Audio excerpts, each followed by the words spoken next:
You can need it after. Hello, everyone. I'm going to call this meeting to order. For the City Council as the shareholder for St. Catharines Hydro Inc., the annual shareholder meeting. The first item on the agenda is the adoption of the agenda. The Deputy Clerk has advised there are no amendments to the agenda. Can I have a motion to adopt the agenda? Moved by Councillor Townsend, seconded by Councillor Stevens. Do we need a recorded vote for this? All those in favor? And that's carried. The adoption of the minutes. Can I have a motion to adopt or a motion to approve the minutes of the previous AGM? The resolution reads as follows: be it resolved that the minutes of the annual shareholder meeting held on October 7th, 2024 be approved. Can I have a mover and a seconder? Moved by Councillor Phillips. Seconded by Councillor Kushner. All those in favor? Aye. And that's carried. Declarations of interest. Are there any declarations of pecuniary interest? Hearing none, seeing none. There is no chair's report for this meeting. I'm going to defer that to Electra to do a little bit of a report about what's happening at Electra. So we're moving on to the annual Electra update. I now call upon Brian Bentz, President and CEO of Electra Inc., to provide the annual Electra report. Mr. Bentz. Thank you, Mr. Chair. I have with me here today the chair of our board of directors, Jean Armstrong, the head of our legal regulatory strategy group, executive vice president Vinay Mehta, and our executive vice president and chief financial officer Danielle Diaz. So today we're going to review the 2024 operations of Electra.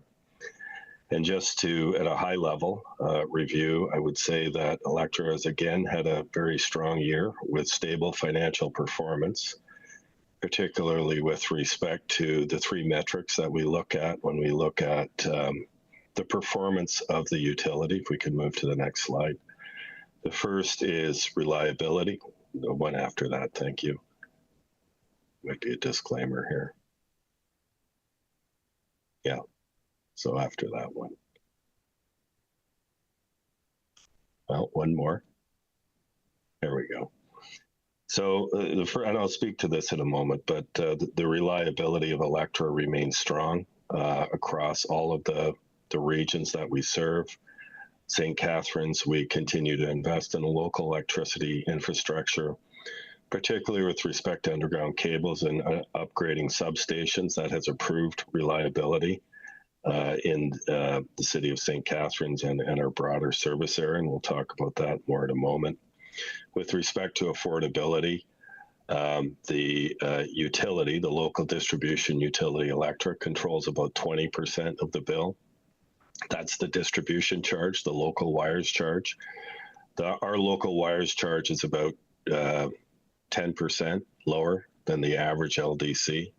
So residents in the city of St. Catharines are seeing savings on their electricity bill because our delivery charges are lower than other utilities in our comparator group. And then finally, on sustainability, we've seen good progress and recognition here. In particular, Electra was ranked first overall in the transmission and distribution company category in Canada for Best Corporate Citizens by Corporate Knights. Corporate Knights ranks the largest companies in Canada with over $1 billion in revenue, and it reviews public evidence of sustainability reporting and disclosures. So we're pleased to be first overall in Canada in the transmission distribution category. And we were ranked fifth overall in public sector companies, and they rated 6,700 companies globally, and Electra ranked fifth. So good performance. We'll also talk about the community update and things we're doing locally to support community initiatives. Next slide.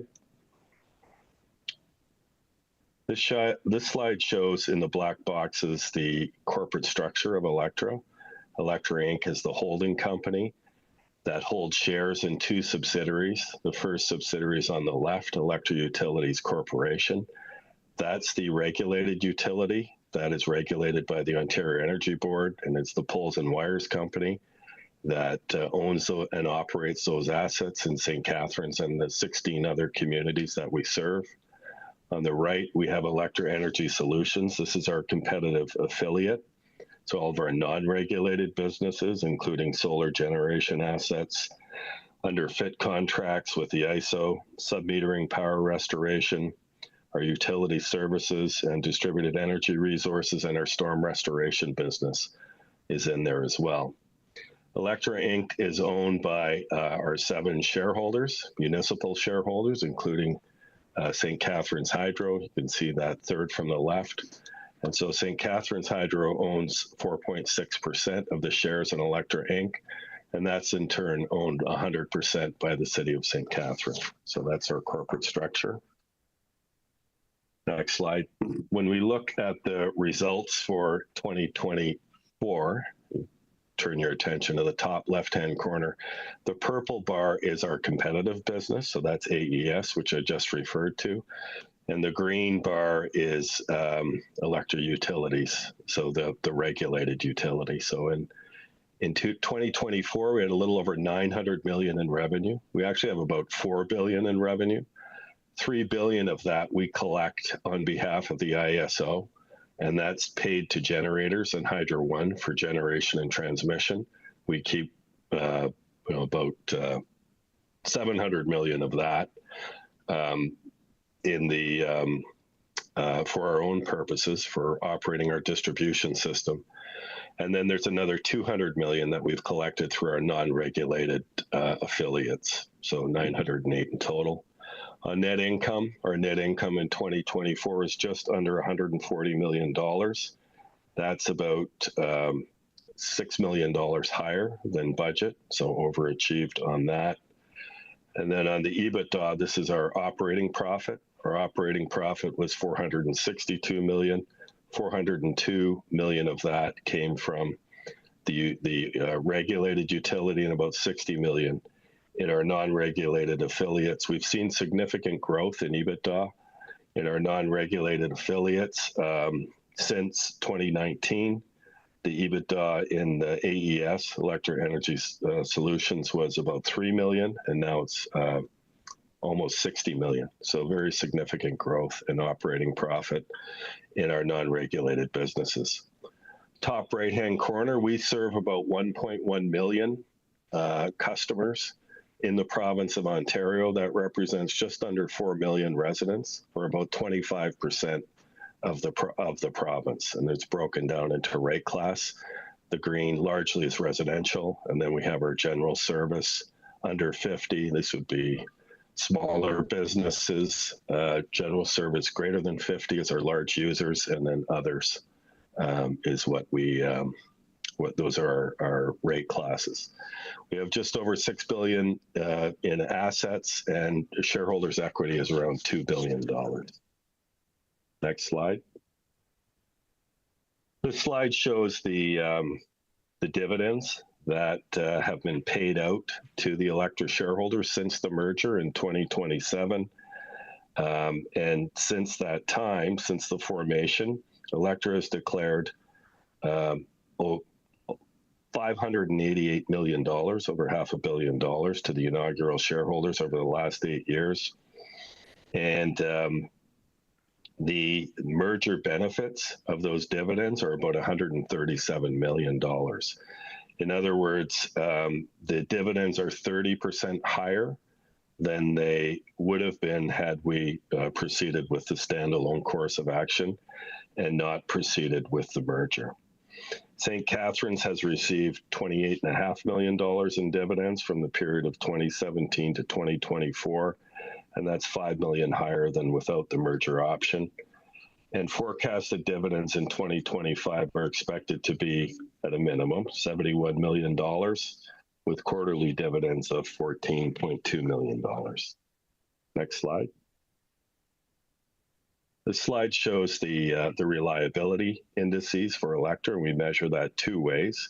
SAFE is System Average Interruption Frequency Index, or the average number of outages or interruptions a customer would see in a year.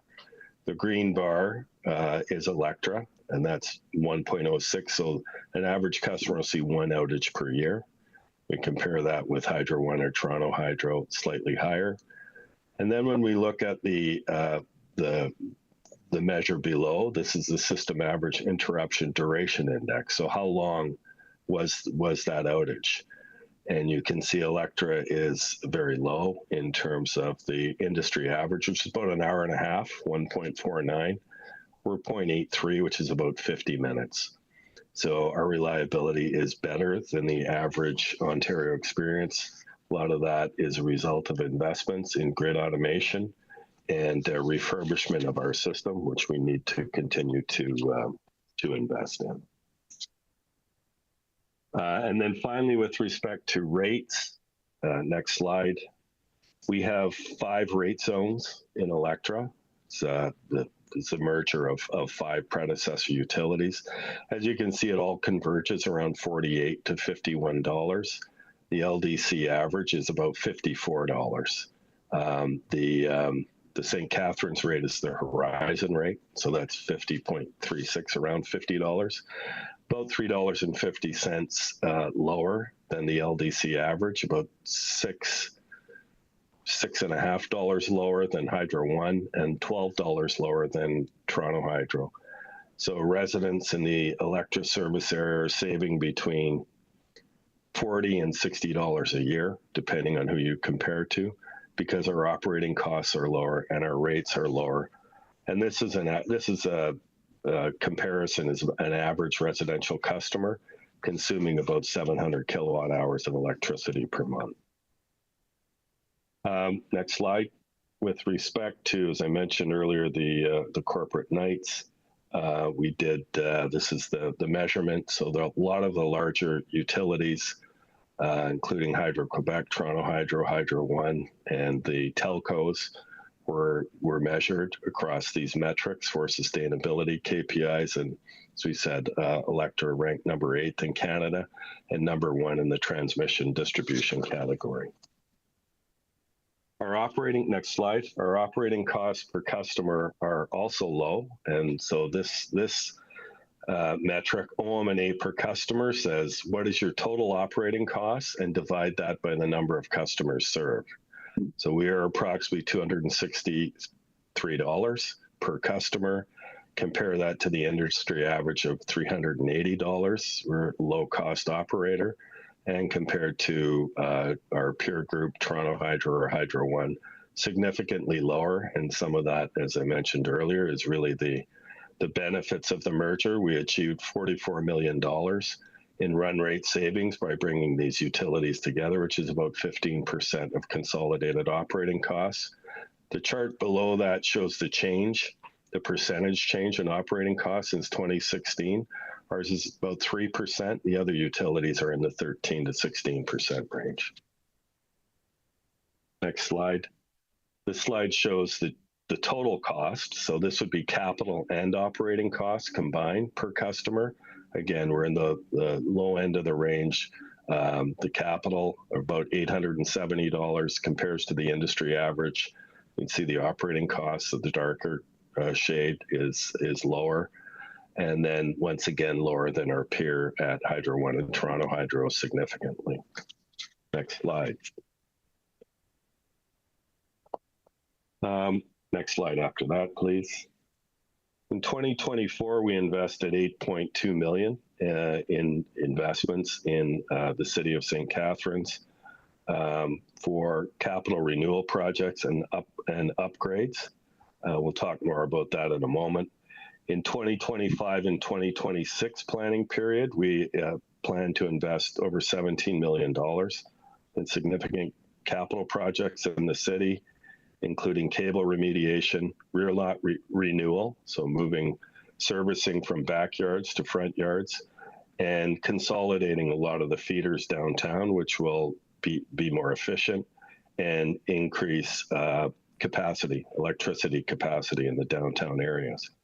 We propose to increase capital investment in St. Catharines. We're looking at our rate filing, a 5-year rate filing. We're planning to submit to the Ontario Energy Board for the period 2027 to 2031. And that capital plan includes investments in St. Catharines of almost $100 million, $93.5 million to renew and modernize the electricity infrastructure and add system capacity to support growth and development in the community and make the grid more resilient against storms and extreme weather conditions. We can pass, next slide. We can move to, we can go to the next one. Thank you. So in 2024, as I mentioned, we invested significant capital renewal projects in St. Catharines, $2.2 million, replace aging infrastructure, including poles, transformers, and switchgear. Modernizing these elements will help minimize disruptions and improve the reliability of St. Catharines' energy grid for residential commercial customers. We spent $1.8 million to deploy net new automated devices, automated switches. This enables swift response to grid disturbances. It isolates faults to reduce customer outage minutes and optimizes performance and minimizes the impact of potential disruptions to the community. We had $500,000 to replace and rehabilitate aging cable, underground cable, through a process called cable injection. We continue to do that. And $3.5 million to connect new customers to accommodate St. Catharines' growing community. When we look at the active projects, next slide, that we have moving forward from the 25 to 31 period, these main areas include, as I mentioned, cable remediation. From 25 to 31, we're looking at spending $28.4 million in that continued cable remediation, either through injection or replacement of older cable. I mentioned also rear lot renewal, designed to transition existing rear lot primary distribution system to front lot supply, enhancing accessibility and efficiency. And that would be another $25 million. And then downtown feeder consolidation, we're going to upgrade 500 MCM cables. It's the size of the copper cable. We're going to increase that size to 1,000 MCM, and that'll increase capacity and efficiency. That'll be another $15 million. With respect to, next slide, community support. In 2024, our Electric Cares community support program touched many local organizations and institutional partners in St. Catharines. They're named here. Our total investment in community support programs was just under $100,000, and the total giving through application-based requests and long-term partnerships and the United Way was approximately $100,000. As I mentioned, we move to the next slide. As I mentioned earlier, the merger happened in 2017, and we are under what's called a 10-year rebasing deferral mechanism, which means in order to achieve the benefits of the merger, you delay rebasing your capital for 10 years. So in 2027, we're going to make an application to the Ontario Energy Board for a rebasing, resetting our capital, and also forecasting our capital needs for the next 5 years and beyond. And so the request is going to be in the order of $3.2 billion for total net capital over that 5-year period. When we benchmark our net capital spend against our peer group, which is Hydro One on the top line and Toronto Hydro on the second line, the yellow line, Electra's net capital is relatively lower than that group. We have 1.1 million customers. Toronto Hydro has 800,000 customers. They're spending almost double on capital than we are, even though we have more customers. And Hydro One's spending almost 3 times the amount of capital. We need to make investments in rehabilitation of our system, including poles, underground cable, and transformers in order to maintain our high levels of reliability and resilience and storm hardening, et cetera. Also to help the expansion of the system, to connect new customers, to a certain extent accommodate more electrification, which could include data centers, electric vehicles on our grid or electrification of mass transportation. These require further investments. The main portion of that investment is going to be rehabilitating our system and getting our capital spend more in line with our peer group. Next slide. The government forecasts that energy consumption will increase by 75% by 2050, and that this will require $500 billion of investment in generation and transmission across the province. They also anticipate that investment in distribution systems will be in between $103 and $120 billion. So 500 on generation transmission and between 100 and 120 on distribution. Electra is about 25% of that spend. So we're going to see some significant investments in the distribution system in order to enable electrification growth and to maintain the resilience of our system and investment in aging infrastructure. Next slide. So the $3.2 billion that I mentioned over that 27 to 2031 period is going to have financing implications to Electra. The Ontario Energy Board allows us to finance our assets with 60% debt and 40% equity. As we grow our capital base over the next 6-7 years to 2031, we are going to increase our spend, increase our rate base. We're going to issue more debt to finance that growth. But in order to maintain that 60-40 capital structure, we're going to require more equity. That equity could come from our municipal shareholders, or it could come from other sources like pension funds or strategics like Enbridge or Hydro One. And we need to establish a sustainable financing plan and sources of where that equity will come from in order to finance the capital growth and maintain the financial integrity of our balance sheet, that 60-40 capital structure. If we don't, then under the bottom of this chart, the implications of not having a financial sustainable plan is there is credit risk in terms of how we're rated by credit rating agencies like DBRS, Standard & Poor's, and Fitch. We're triple rated now. There could be revenue risk, clawbacks from the regulator. It could impact dividends to shareholders if we don't have, again, the sustainable plan, or collateral risk, which is reduced reliability, lack of attractiveness for economic growth. So it is very important that we establish this sustainable financing plan, determine what that looks like.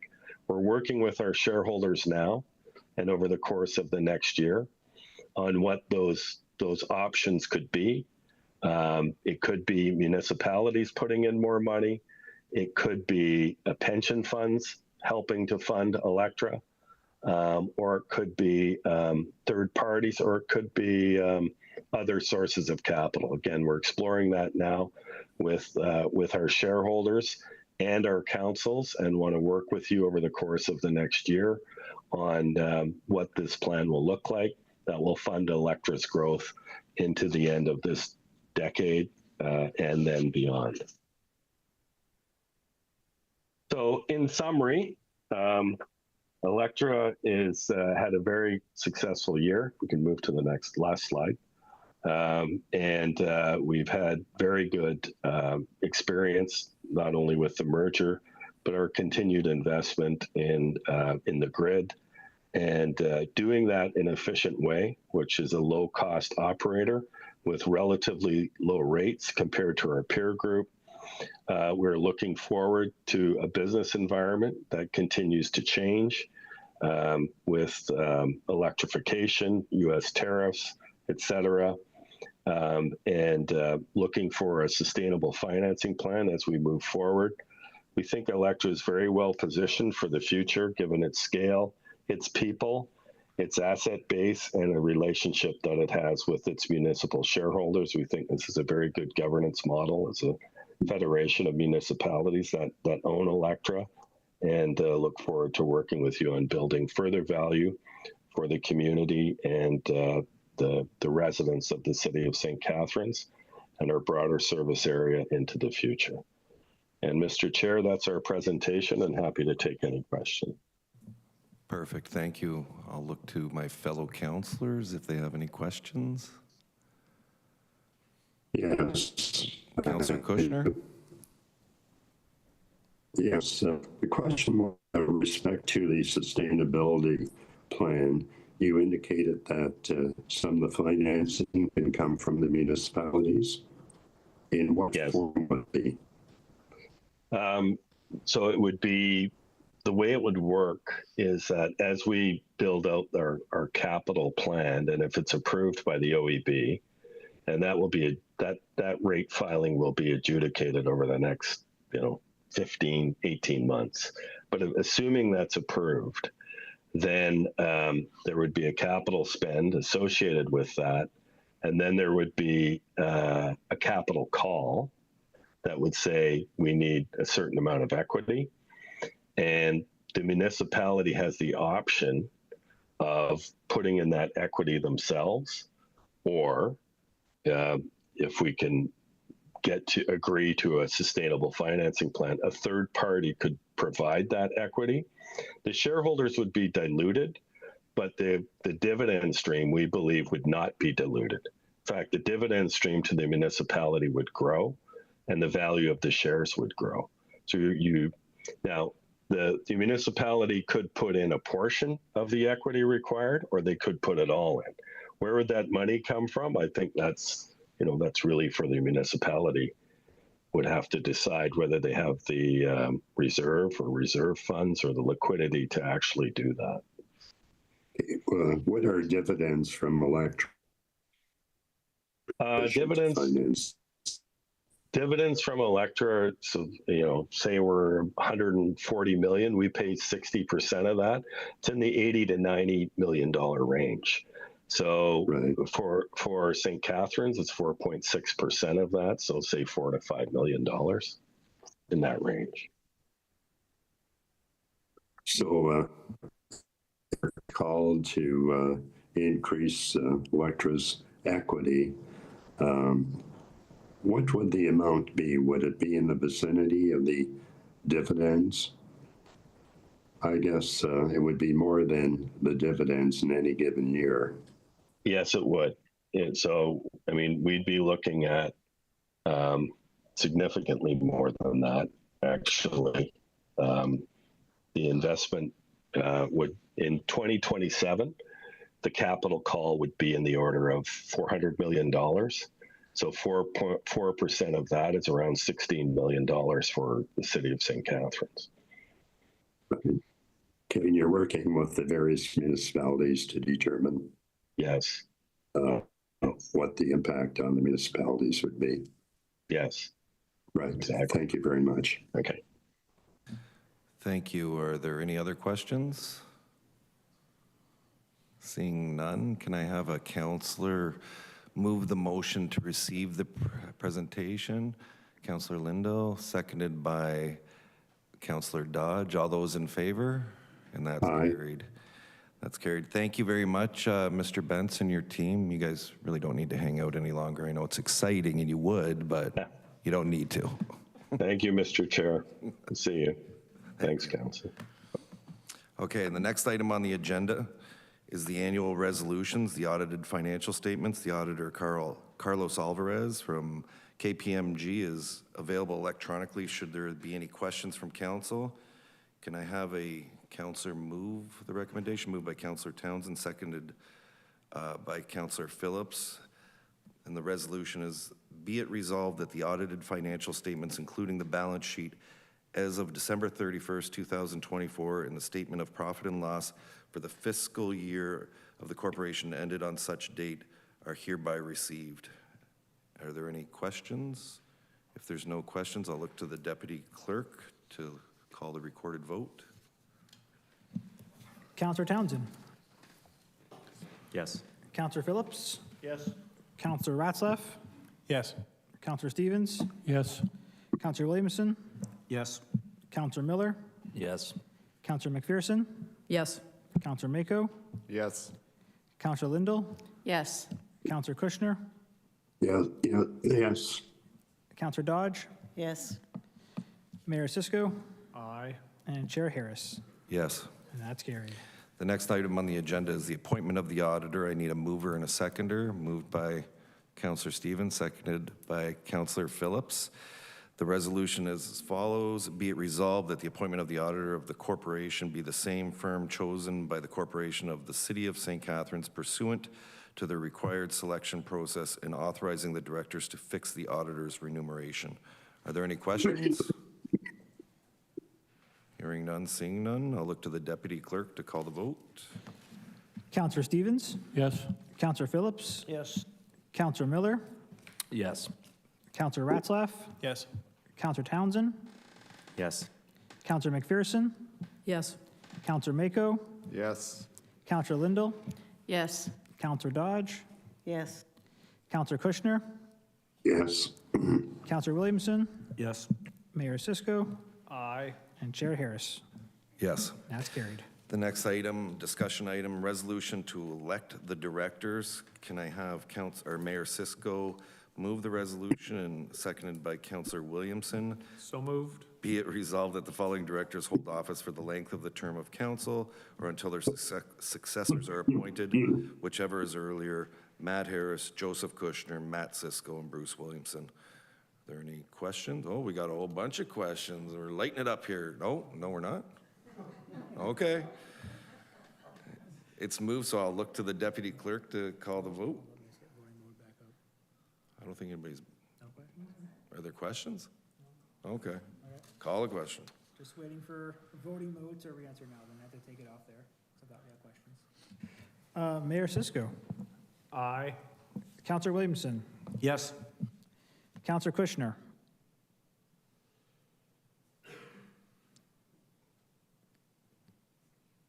Counselor Kushner, you're muted, Counselor Kushner. Put your hand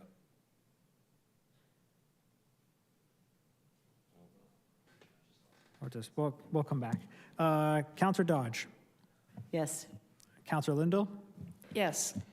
Counselor Mako, Yes. Counselor McPherson, Yay. Counselor Miller, Yes. Counselor Phillips, Yes. Counselor Ratzlaff, Yes. Counselor Townsend, Yes. Counselor Kushner. Can you wave or give a thumbs up, Counselor Kushner, if you're in favor?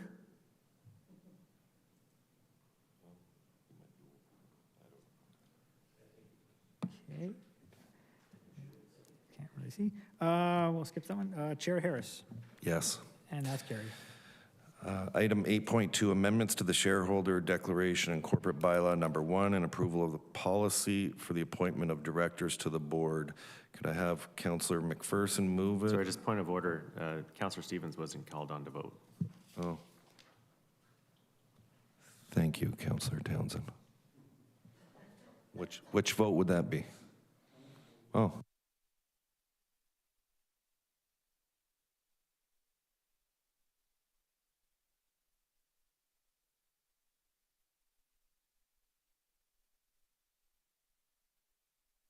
Thank you for that. We'll duly note that We'll as make a a note no. in the minutes for that then. I It's a apologize. no from Councillor Stevens. Okay, moving along. Item 8.2, amendments to the shareholder declaration and corporate bylaw number 1, approval of policy for the appointment of directors. Could I have Councillor McPherson move it, seconded by Councillor Townsend? The resolution is as follows: that Council of the City of St. Catharines, the shareholder, acting as the sole shareholder for the St. Catharines Hydro Inc., the corporation, confirm and approve the amendments to the corporation's shareholder declaration and corporate bylaw as outlined in appendices 1 and 2, and that the policy for the appointment of directors to the board attached as appendix 3 be approved to take effect with the initial appointment of councillors to the board for the 2026 to 2030 term of St. Catharines City Council. Moved by, yeah, we got it. Okay, are there any questions? Hearing none, seeing none, I'll call the question. Counselor McPherson, Yay. Counselor Townsend, Yes. Counselor Stevens, Yes. Counselor Ratzlaff, Yes. Counselor Phillips, Yes. Counselor Miller, Yes. Counselor Mako, Yes. Counselor Lindell, Yes. Counselor Dodge, Yes. Counselor Kushner, Yes. Counselor Williamson, Yes. Mayor Cisco, Aye. and Chair Harris. Yes. And that's carried. Item 8.3, 2025 to 2029 Business Plan. Prior to discussion, I will look to Adam Smith, Associate Director of Financial Management Services, to provide an overview. Adam Smith? All right. Okay, so good evening, council. As sitting as shareholder of St. Catharines Hydro Inc. So I put together a very brief high-level presentation just to help kind of go over the highlights of the 2025 to 29 consolidated business plan for St. Catharines Hydro. 11? Oh, 3. You said 11. Whoop. All right. So just as a reminder to everyone, the structure of St. Catharines Hydro is that the city, as represented by council, is the sole shareholder of St. Catharines Hydro Inc. St. Catharines Hydro Inc. then owns 100% of St. Catharines Hydro Generation, which operates the Haywood Generating Station in Port Dalhousie. And St. Catharines Hydro Inc. also owns 4.63% of Electra Inc.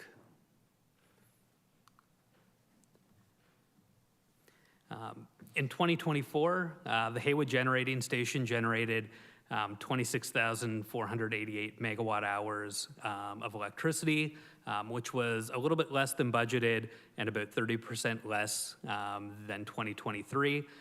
This was due to water flows from the upstream OPG station being reduced due to work at one of their generators. During 2024, the Haywood Generating Station had the majority of a significant upgrade to the station controls project completed. The project has since been finished in 2025. And then also in 2024, St. Catharines Hydro made just under $5 million in payments to the shareholder, being the city, between dividends and interest payments. So with the 5-year business plan, we do need to make key assumptions that drive the financial forecast. A few of the key assumptions are noted on this slide, and a more fulsome listing noted within the business plan itself. The most important of these is that the plan is based upon status quo operations. This doesn't mean we aren't open to opportunities that could arise over this 5-year period, but just that we haven't assumed any changes to the operations within the financial forecast. And then the resulting forecasted payments to the city based on the 2025 business plan. We'll see payments made to the city between $4.5 and $5 million annually. The amounts are fairly consistent year over year. However, as we just heard in the Electra presentation, there is some uncertainty over the Electra dividends kind of over the 26 through 29 period and how they may change depending on how their capital financing program comes around. So that is it for my overview. Thank you, Mr. Smith. Are there any questions? Hearing none, seeing none. Yes. Oh, Councillor Kushner? Yeah, we have regular dividends and special dividend. The special dividend seems quite high. What is that due to? So through the chair, for 2020, or for our regular dividends from Genco, I should start there. They are based on 60% of the prior year's net income being paid to the holding company, and then 90% of that is flowed through to the city. So with 2024, we had reduced flows and reduced generation and a lower net income. And in order to reduce the impact to the shareholder being the city, we did identify in previous business plans that we would include a $500,000 special dividend to maintain the level of dividends across, I guess, a multiple year timeframe so that it limited the impact on the shareholder. Thank you. Any other questions? I guess my only, can you indulge me? I'm going to ask a question. Since we took over, we changed the dynamics or the structure of the board, and we removed some people that were operating, like the general manager and stuff, and brought everything in-house. How much have we saved roughly over the years? Because I know there were some jobs that we looked into that was right off the bat about 4.8 million, and just the annual savings with bringing it in-house. Through you, Mr. Chair, I think the best way to look at this is to look at the year prior to kind of ending the Shakluna project, and then looking kind of the years after that. So 2016, the corporate administration costs were just under $600,000, and they had kind of been slowly moving up to that level over a number of years. In 2018, which was kind of the first full year with the city staff kind of managing a different board structure, the annual corporate administration costs were down to about $240,000. And they've grown a bit since then. We've had some additions on the staffing side to have a better line of sight on what's happening within the generating station itself. But we're up to about $345,000. So almost 10 years later, we are still about $250,000 lower in corporate administration costs annually. Perfect, thank you. Could I get Mayor Cisco and Councillor Williamson to receive the report? And the motion is going to be, that they'll also be making, be it resolved that the 2025 to 2029 business plan attached as Appendix 1 be approved as presented. So moved. Perfect. And I'll look to the Deputy Clerk to call the roll. Mayor Cisco, Aye. Councillor Williamson, Yes. Councillor Kushner, Yes. Councillor Townsend, Yes. Councillor Stevens, Yes. Councillor Ratzlaff, Yes. Councillor Phillips, Yes. Councillor Miller, Yep. Councillor McPherson, Yes. Councillor Mako, Yes. Councillor Lindell, Yes. Councillor Dodge, Yes. and Chair Harris. Yes. And that's carried. Item number 10, motions arising from closed session. There is no closed session. Item number 11, confirmation of all acts. Could I get Mayor Cisco to move, seconded by Councillor Williamson? So moved. And the resolution reads as, be it resolved that all acts, contracts, proceedings, appointments, bylaws, elections, and payments enacted, made, done, given, and taken by the directors and the officers of the corporation since the date of the last annual general meeting of the shareholder, as the same are set out or referred to the minutes of the corporation or in the financial statements submitted to this meeting, be and the same are hereby approved, sanctioned, and confirmed. Are there any questions? Seeing none, I'll look to the clerk to the recorded vote. Mayor Cisco, Aye. Councillor Williamson, Yes. Councillor Kushner, Yes. Councillor Dodge, Yes. Councillor Townsend, Yes.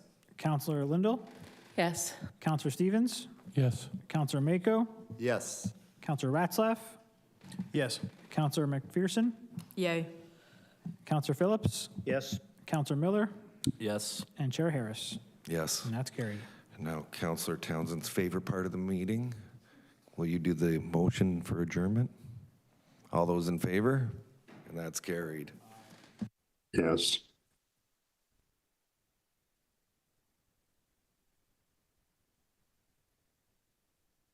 We're going to recess till 6 o'clock and then the regular council will start.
Good evening, everybody, and welcome to the council meeting for Monday, October the 6th, 2025. Please rise for the playing of the national anthem and a moment of reflection.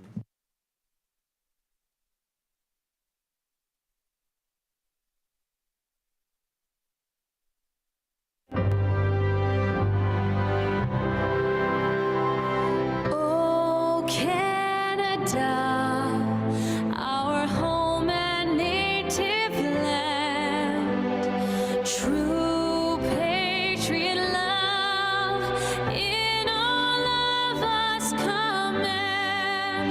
Car ton bras s'est porté l'épée, il s'est porté la croix. Ton histoire est une épopée des plus brillants exploits. God keep our land glorious and free. Oh, Canada, we stand on guard for thee. Oh, Canada, we stand on guard for thee.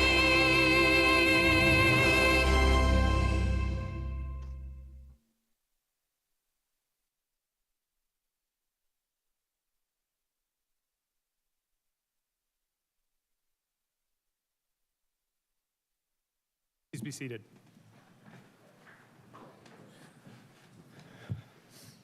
This time, I will look to Councillor Williamson to read the land acknowledgement. The land on which council meets today is the traditional territory of the Haudenosaunee, Shawnee, Anishinaabe people, Attawandarak, and the Mississaugas of the Credit First Nations peoples, many of whom continue to live and work here today.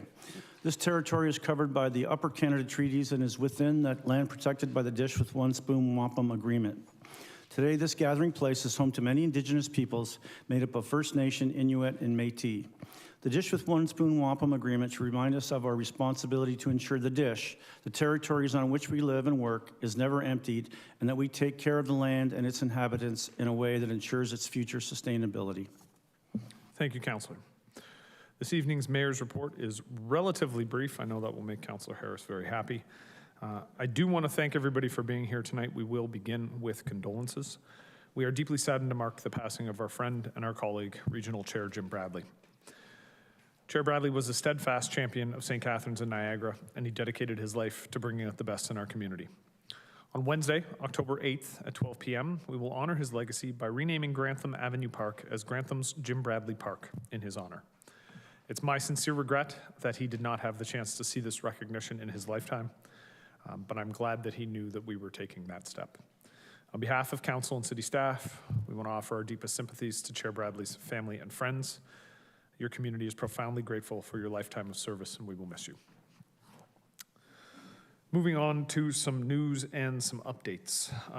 Last week, I had the opportunity to attend Climate Week in New York City on behalf of the Great Lakes St. Lawrence Cities Initiative, where we introduced our economic transformation plan.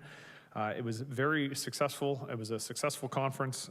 We worked with the mayors of Chicago and Montreal, the Deputy Mayor of Toronto, and the Mayor of Cleveland to be able to put out our economic transformation plan, which has particular relevance to us here in the city of St. Catharines, being a marine community and one which is deeply embedded in the Welland Canal and the entirety of the St. Lawrence Great Lakes system.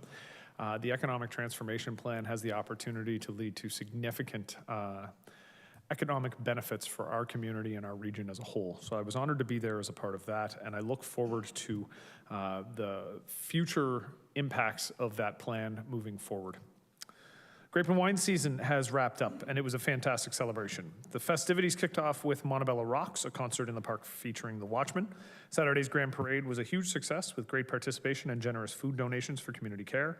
Sunday was Family Fun Day in the park, which included the mayor's annual Grape Stomp, where my team, made up of representatives from fire, police, and EMS, faced off against the next generation grape growers, and a third team that included Councillors McPherson and Mako.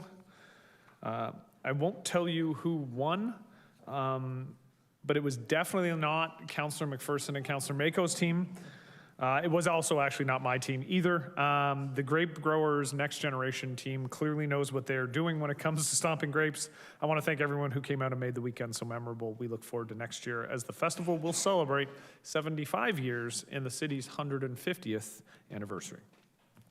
I also want to thank all the folks at the Port Dalhousie Beautification and Works Committee for hosting the concert for Carlos in honor of our friend Carlos Garcia. I was joined by councillors Mako and Williamson at that. The purpose of the concert was to support the development of a new parquet adjacent to the stage in honor of Carlos, and I want to thank Colin Johnston, David Bergen, and the BWC for hosting this great event to honor a great man. This past week, I also had the opportunity to attend the Ontario Home Builders Association conference, where I was able to speak on a panel with respect to the challenges that municipalities are facing.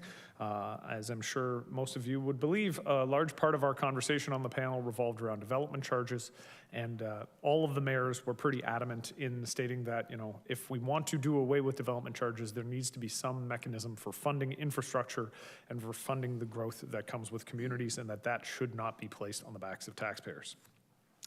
Last week, I also had the opportunity to attend a speech by Michigan Governor Gretchen Whitmer, along with the other mayors of General Motors communities, the mayor of Oshawa, Dan Carter, and the mayor of Ingersoll, Brian Petrie. It was a really well-attended speech and a really fantastic speech to hear a governor from a major American industrial state speaking about the need to enhance the links with Canada and to enhance the supply chain going across the border, as opposed to some of the rhetoric that we've heard in the last 8 months coming out of Washington. So it was good to be there with our GM mayors, very positive conversations with the representatives from General Motors Canada.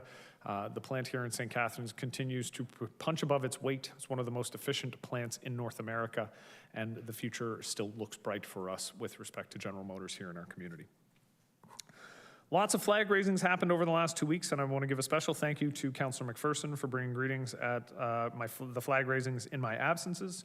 On September 25th, we raised the Franco-Ontarian flag, celebrating the 50th anniversary of the flag, which remains a powerful symbol of pride, unity, and resilience for Francophones across the province. Based on the number of folks who attended the flag raising, we know that the Francophone community in St. Catharines is strong. And on the same day, we also raised the Start Me Up Niagara flag in honor of their 25th anniversary. Then on Friday, we raised the Culture Days flag, which is a national celebration of arts and culture across Canada. Some upcoming events. On Saturday, October 18th, we'll be celebrating 150 years of Junior A hockey history in St. Catharines at the Niagara Ice Dogs game. We'll be raising 2 banners to the rafters of the Meridian Centre to honor 2 significant contributors to Junior A hockey here in St. Catharines. The banners will be unveiled at a special ceremony and puck drop at the Ice Dogs game. Additionally, the team will be wearing specialty jerseys that pay homage to the 4 Junior A hockey teams that came before the Ice Dogs. An online jersey auction will take place after the game, and all funds raised will go to charity. Be sure to get your tickets for this game, as you don't want to miss out on the celebration of St. Catharines Junior A hockey history. And then my final note tonight, a reminder, October 29th, you can join myself and councillors Mako and Williamson for our Port Dalhousie Ward Town Hall STC. The event will take place at the Grantham Optimist Club from 5:30 to 7:30 p.m., otherwise known, and this is the joke, otherwise known as Yell at the Mayor Night. So I look forward to inviting everybody in Port Dalhousie. As always, we do encourage folks from the ward where it's happening to come out and ask questions specific to the ward, but all are welcome from across the community. And if you do have questions, that is the best place to go to get them answered face to face. You can register in advance on the city's website, stcatharines.ca. That guarantees you a spot in the first group of speakers, but we do open it up to all residents who may have a question or a comment after that. At this time, I will look to council to add anything they wish to our mayor's report, and the list populated quickly. I will go first to Councillor Dodge. Thank you, Mr. Mayor. I did attend an event at Club LaSalle recently, and they were, during their speeches, they were very thankful for the partnerships they've had with the city over the years and the great work they've been able to do with staff as well. So they wanted to send along their thank you for all our support going over time. Wonderful. Thank you, Councillor Dodge. Councillor Phillips. Thank you, Mr. Mayor. I recently represented you at a conference of the International Fire Chiefs with Chief Upper and his deputies hosting approximately 60 fire chiefs from around North America. I met people from California, Texas, Arizona, Florida, as well as some Canadian fire chiefs. And I can tell you, our American friends were very supportive of what we're trying to do. The whole group were very impressed with St. Catharines and with Niagara. I give Chief Upper and his staff a lot of credit for hosting this. It was really, really well done. And secondly, the City of St. Catharines Sports Hall of Fame Committee invites everyone to attend the 2025 Sports Hall of Fame induction ceremony, which is going to happen Thursday, October 30th. Doors open at 5:30. The awards will start at 6. And we are going to recognize the following people: Doug Fast, excuse me, an athlete in basketball and fastball, John Haney, who's under the builder category, Gemma Creber, an athlete in fastball and softball, Chris Leach, an athlete in rowing, and Melissa Murphy St. Ange, an athlete in figure skating. And of course, this takes place at the Sports Hall of Fame at the Meridian Center. So everyone's invited to attend, and get there early if you want a seat, because year after year, the crowd gets bigger. Thank you. It really does, actually, and if I can second that, anybody who is interested in coming out, do get there early, because it does fill up very quickly, and it winds up being standing room only. Doors open at 5:30. Doors open at 5:30. Councillor, what do we have next? Councillor Lindell. Thank you, Mr. Mayor. It was an honor to represent you at Brock University for their announcement about a legacy donation of over $7 million from Norris Walker for an agricultural farm development, which will help lead the way on agri-growing and is a great asset to Brock University. I was also able to represent you at Start Me Up Niagara's Stuff-A-Truck and was joined by Councillor Stevens. It was a great turnout at the Fairview Mall, and the mobile closet got a lot of donations that day, probably a lot from Councillor Stevens. He brought a ton. And it's a great way for those clothing and personal items to be given out immediately when people are in need. I was lucky to be joined by the Mayor's Chief of Staff, Brianne Whitty, at the Westview Center for Women's Fundraising Dinner at the Meriton Legion. It was a great time. It was a country theme, and we all got a little fun little door thing that we got to take home. And a longtime business in St. Catharines in Meriton Ward, Thorold Music on Glendale by the 406 is closing. So if you have ever had the time or option to be able to buy an instrument, take a musical lesson, just drop by and let them know how much they've meant to you over these years, because they've been a great asset to our community.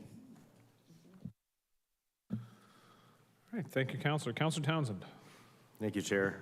Through you, I just wanted to, I was able to attend the funeral of Regional Chair Jim Bradley, and I just wanted to acknowledge my colleague, Councillor Williamson, for him and his brother's wonderful eulogy, in honor of Jim, and I just want to acknowledge that. It was really beautifully done, so kudos to my colleague. I also was able and fortunate enough to attend the Canadian Icon concert by Bryan Adams at the Meridian Center, and I give a shout out to the staff there who did a wonderful job controlling the crowds, getting in and out.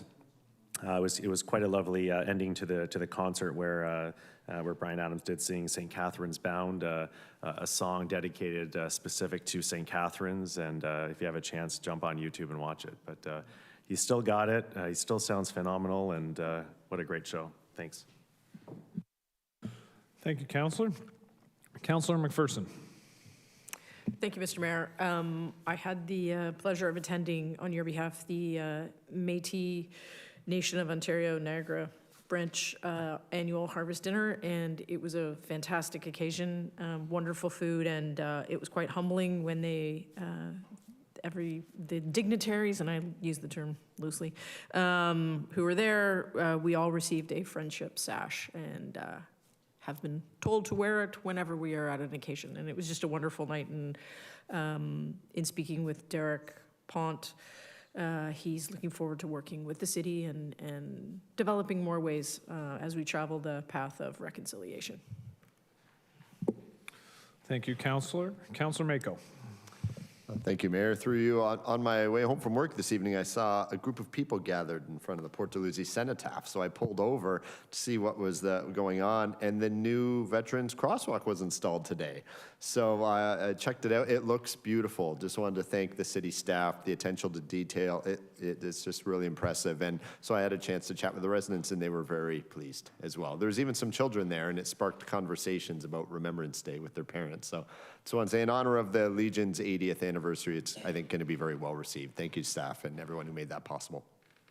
Thank you, Councillor. And because you raised it, Councillor Mako, I will point out the City Hall crosswalk is actually completed as well. So for those who are in the gallery when you're leaving tonight, if you haven't seen it, the Remembrance Day crosswalk has been painted and is just outside at the crosswalk in front of City Hall between here and the courthouse. Councillor Stevens. Thank you, Mr. Mayor. On that note, on Wednesday the 24th, I was present along with Councillor Dodge, and we were here, we raised the flag with Branch 24 for Legion Week. So, kudos to that group. And the same day, I also attended the Niagara Construction Association picnic and trade show. Really good to go out there and see some of the vendors that the city uses and some of the different trades and everything. So it was good to get out there and talk to some of the crews out there. So that, and there was a bunch of AGMs this week. The Bridges one, the Start Me Up, and the big kickoff for United Way campaign too, flag raising. I can't remember if you mentioned that one. So we did that. Robin McPherson was there as well, Councilor McPherson, and many, many staff. So, and I heard that we have a goal here between all our staff and employees that we have to beat Port Colborne. Is that what it was? Yeah, okay. Always beat Port Colborne. Councillor Miller. Yeah, thank you. I just wanted to note there is an open house on Wednesday at 6:30 at Connaught School for the proposal for the old hospital site at 142 Queenston Street. Obviously, it's a significant new proposal on an important site, so I encourage anyone to come out. City staff always do an excellent job at these things, and the proponent will be there as well to answer questions. So it's, again, 6:30 at Connaught on Wednesday night. Thank you, Councillor. And Councillor Williamson. Bring attention, and I'm not off? Oh, okay. I'm good. Okay. Date change for the renaming of of Grantham Park to Jim Bradley Grantham Park, which is now going to take place on Wednesday at noon to accommodate Mr. Bradley's family, and it's I certainly appreciate Councillor Phillips and Councillor Dodge for advocating for this change. It's nice to know that Jim knew that this was going to happen. It's unfortunate he wasn't going to experience it, but the fact that he knew about that he was receiving this honor, I think meant a lot to him. Thank you, Councillor. And I agree. I had the opportunity to speak to his brother, and I said we may have annoyed him a little bit when we made the decision, but I think he knew that it came from a place of love and caring. So I'm glad that we were able to make that change as well. All right, I see no other additions, so at this time we'll move on to the adoption of the agenda, and I will look to the City Clerk. The following amendments have been made to the agenda this evening. Item 8.2 has been moved from consent to discussion. The City of Dryden resolution to support Swim to Survive training will be discussed prior to item 9.1 as there's a registered delegate for the item. The following items of additional correspondence have been placed in Council's Sugar Sync folder. The non-confidential materials will be part of Council's correspondence listing for October 9th, which is found on the City's website. Confidential memorandum from Deputy Clerk, reappointment of directors to the MDC Board. Letter from Port Dalhousie Conservancy, read the Port Dalhousie Trolley Booth Annual Report. Confidential memoranda from Director of Engineering, Facilities and Environmental Services and Director of Community, Recreation and Cultural Services regarding update to the Mayoral Direction 2025-10 to staff of Domed Turf Field, and additional correspondence from residents regarding 148 Niagara Street. All right, can I have a motion to adopt the agenda? Councillor Phillips, Councillor Dodge, all those in favor? Carried, and that's carried.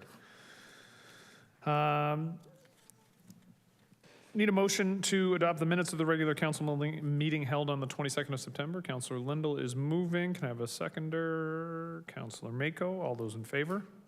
Opposed? And that's carried. And are there any declarations of pecuniary interest this evening? Seeing none, we will move on to number 7, motion to move consent reports. Item 8.2, City of Dryden Resolution to support Swim to Survive training, has been moved from consent to discussion by Councillor Mako. So we have a motion to approve the consent agenda, save and accept those items being brought forward for discussion. Can I have a mover? Councillor Ratzlaff. And I will look to the clerk. Today's consent agenda is one item, Economic Development and Tourism Services, stop up, close, and declare surplus Arsenault Lane.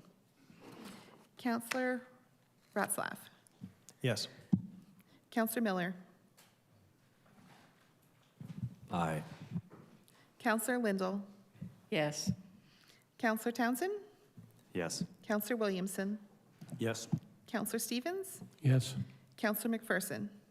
Yes. Councillor Kushner.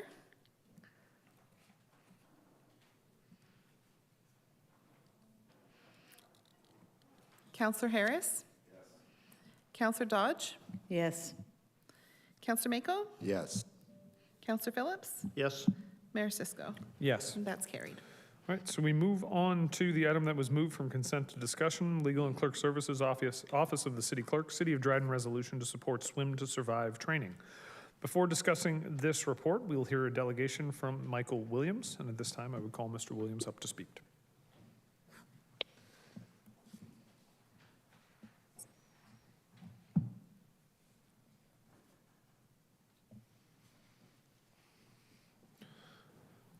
Mr. Williams, welcome. The lectern's yours.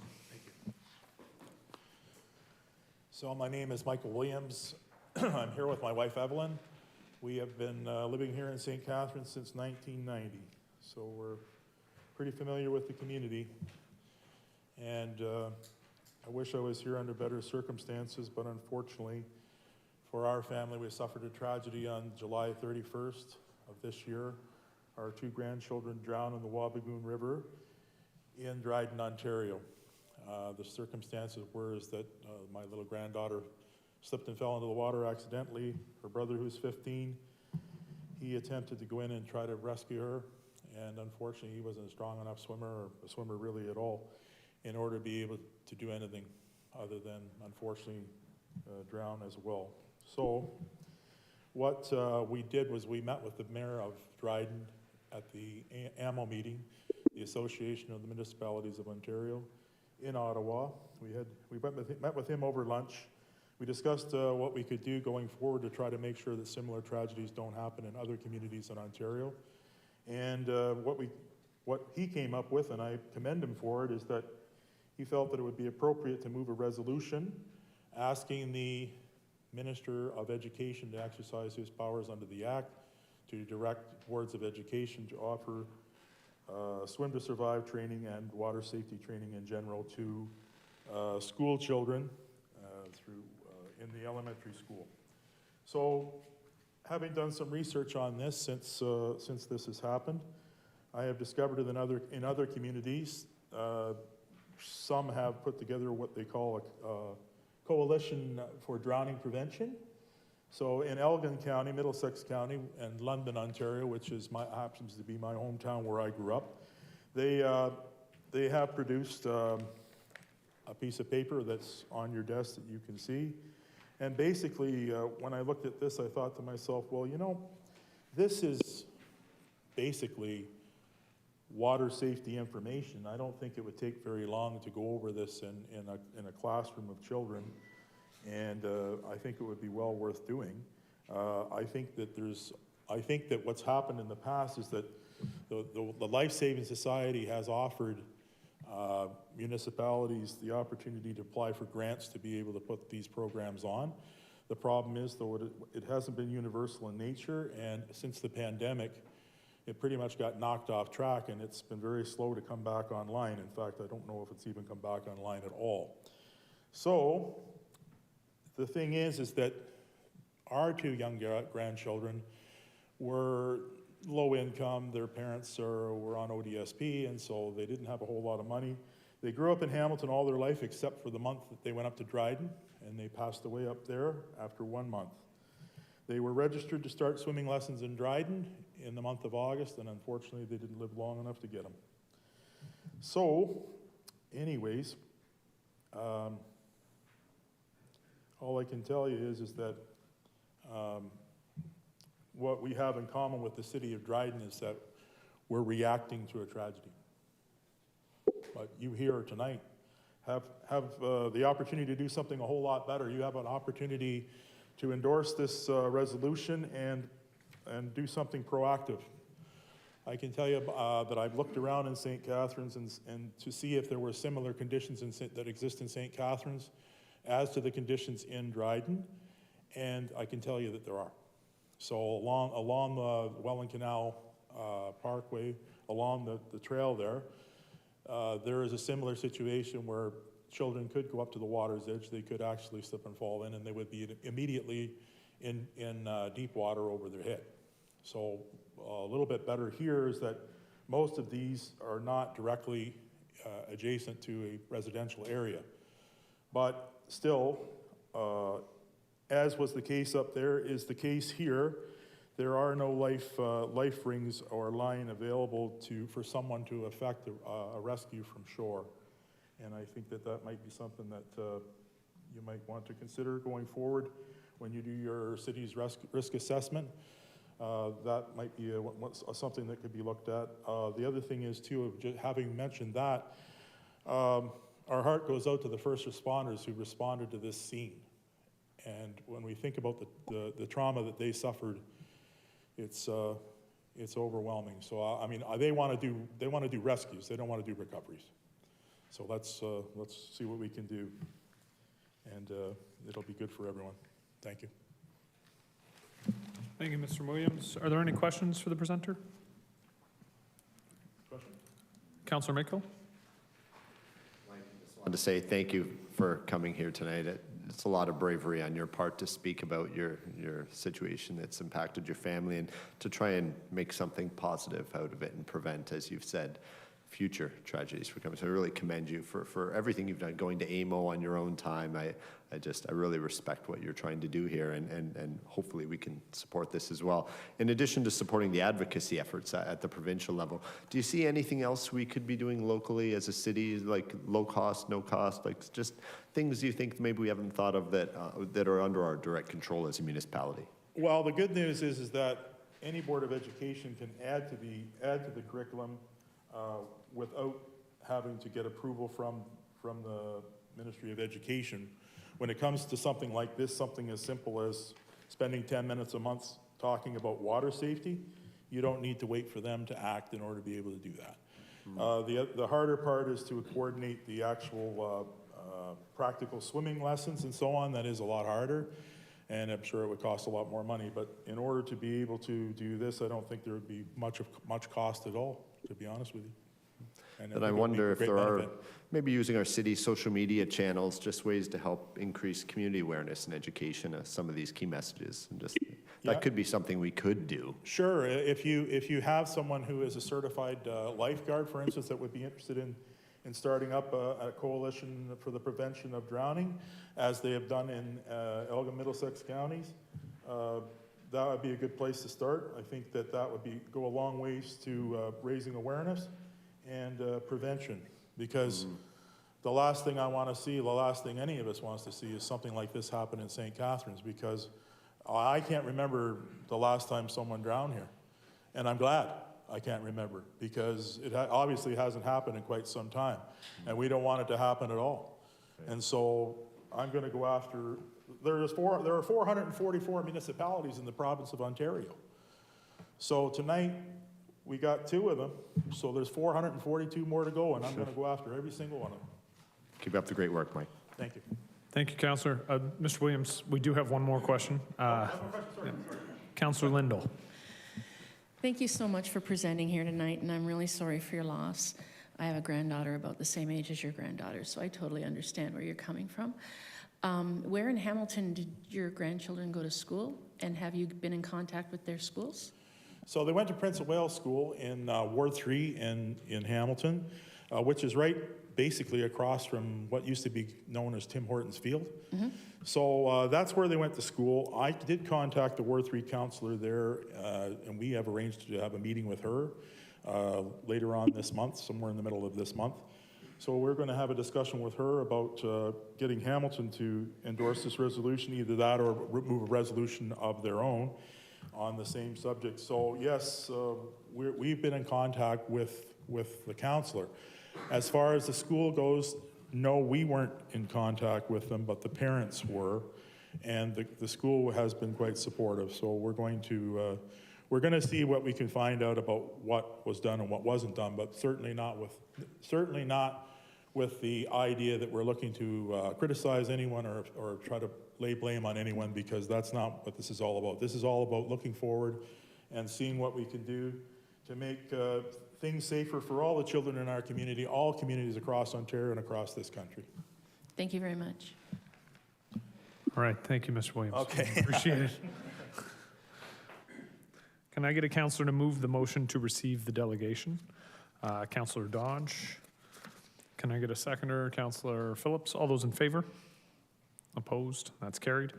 And the recommendation in the report, Councillor Mako. Do I have a seconder for that? Councillor Lindell. The council endorsed the resolution from the City of Dryden regarding Swim to Survive training. Councillor Phillips. Thank you, Mr. Mayor. Many years ago, when I was a young teacher, every student in grade 4 in the Lincoln County Board of Education received 4 swimming lessons at West Park Pool. And it was a drown-proofing effort. And it was a partnership between the city and the school board. We have a beautiful Kiwanis Aquatic Center. I would like staff to approach the local school boards to see, I don't know if it's still going. I don't think it does. I've been gone for a while, so I don't know when it was canceled. But I firmly believe it could start again with partnership between the city and the schools. The schools have to pay for buses. They're expensive. If the city comes in with some kind of deal with the school boards, it's basically a situation, it is a drown-proofing program. And I think it would be very worthwhile that we have our Director of Recreation or our CAO to approach the school board and say, here's where we are. And I think that is, it might cost us some money, but it might save a life too. So I'd like that direction to go forward with the report, please. Okay. Any other speakers? That was taken as direction to staff. Councillor Williamson. I'd like to, because DSBN is involved, they're my employer, I'll have to declare a conflict on the issue. Okay.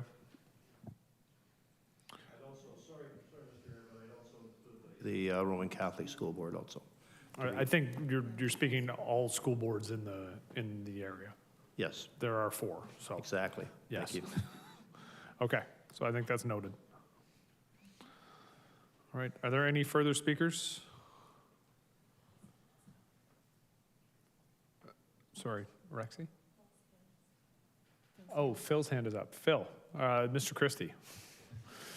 Didn't mean to get super familiar there, but Director Christie, do you have comments you'd like to purvey to council? I do, Mr. Mayor. Thank you, and through you. So we do offer the Swim to Survive program. We do currently work with our local school boards. Just to give council, mayor and council a summary, between September 2024 and June 2025, we hosted 17 schools, and a total of 627 third graders participated in the Swim to Survive program. The city provides the pool rental time at no cost to the schools who participate in this program. And the schools that do participate get grants. They get grants through from the Life Saving Society of Ontario to offset the costs of transportation and buses. So we are deeply ingrained in this program. We believe in it. We support it. Anything we can do more to stretch our reach with this program, we will certainly do. And in addition to that, for those who are not participating through their local schools, the city's FAIR program is available to any and all residents that may need it. The FAIR program provides financial assistance to those who may not be otherwise be able to afford our programs. Thank you. All right, thank you, Mr. Christie. Councillor Phillips, did you want to add something right there? Okay, can we open up Councillor Phillips' mic? And that's great news from Director Christie, without a doubt. The only thing is 17 schools isn't enough. When I was a principal, we didn't have a choice. Your school did it. And every school needs to do it. It's not going to be the choice of, oh, we don't have time because the kids have to do something else. It's a case of, you're going 4 times. So I think it's a case of the school boards, the school administrators have to play hardball and say, yeah, you're going to do it. So 17 schools isn't enough.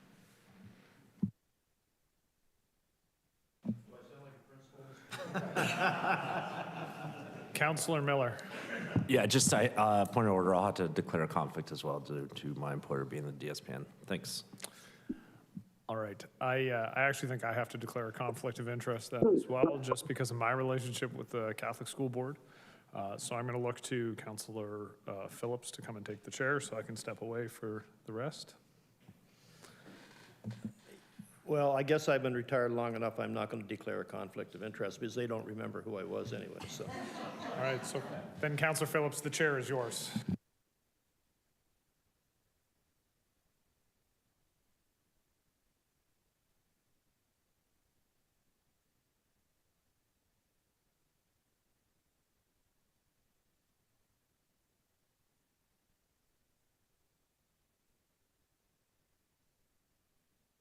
Councillor Townsend?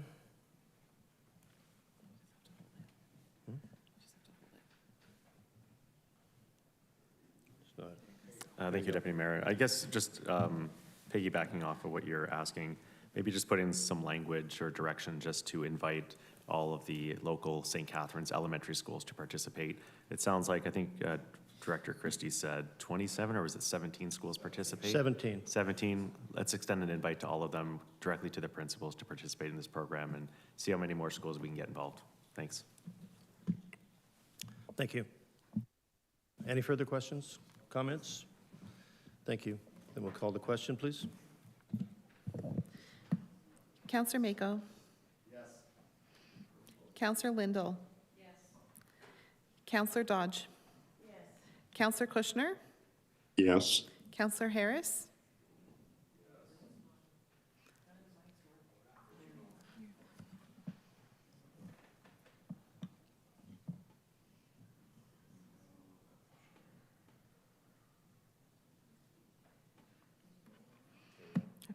Councillor McPherson. Yes. Councillor Ratzlaff. Yes. Councillor Stevens. Yes. Councillor Townsend. Yes. And Deputy Mayor Phillips. Yes. And that's carried. Thank you.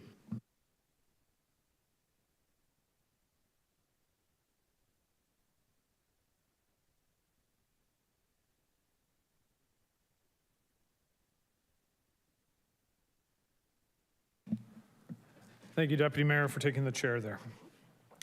At this time, I will read our declaration to all presenters. Council chambers in all municipalities in our country represent the seed of local democracy. The many acts that govern us understand the necessity of the collective voice when decisions are being made to grow our spaces, pass our bylaws, and to seek opinions into very complex issues, ensuring safe spaces for all in our public discourse.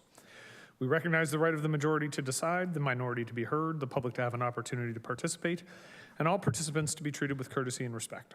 It is imperative that elected officials, citizens, and staff have input, and it is paramount that we listen to one another and question one another, but that we understand we do this in a way that never undermines any person's ability or their dignity in our chambers. We respect the right for everyone to have an opinion and remind the audience views of the public do not always reflect those of the Corporation of the City of St. Catharines. We will move now into public meeting. 9.1, the purpose of this public meeting is to ensure that sufficient information is available for the public and council to understand the proposed applications to amend zoning bylaw 2013-283, subject lands 148 Niagara Street, and to provide the public with an opportunity for input before council's decision. If a specified person or public body, as defined in the Planning Act, or the registered owner of the land does not make an oral submission at the public meeting or written submission to council prior to council making its decision, they are not entitled to appeal the decision to the Ontario Land Tribunal. If a person does not make an oral submission at the public meeting or a written submission prior to the council decision, that person may not be added as a party to the hearing of any appeals by others without the permission of the tribunal. The public meeting will proceed as follows.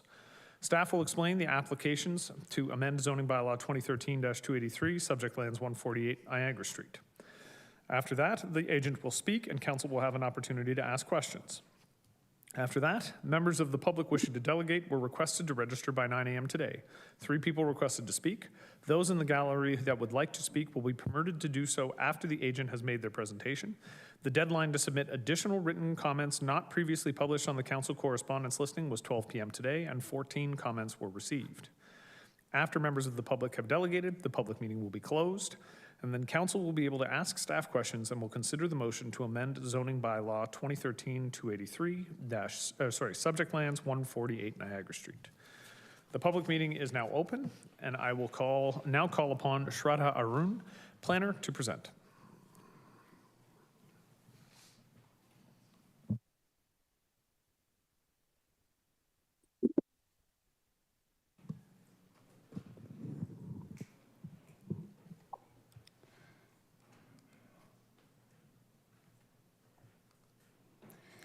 Thank you, Mayor Cisco. Good evening, everyone. My name is Shraddha Arun, planner with the city. Thank you, everyone, for joining tonight's public meeting. I will be presenting planning staff's recommendation for the zoning bylaw amendment application for 148 Niagara Street. The applicant has applied to amend the city's zoning bylaw by rezoning the property from medium-density mixed-use M1 zone to high-density mixed-use M3 zone with site-specific provisions. The intent of this application are to permit additional density on the site with site-specific regulations discussed later in the presentation. Here's the location of the site, which are outlined in red. The site is located on the east side of Niagara Street between the QEW to the north and Welland Avenue to the south. The property has an area of 0.57 hectares and a frontage of 91 meters along the Niagara Street. The site is currently occupied by a 2-story commercial building, which is currently vacant.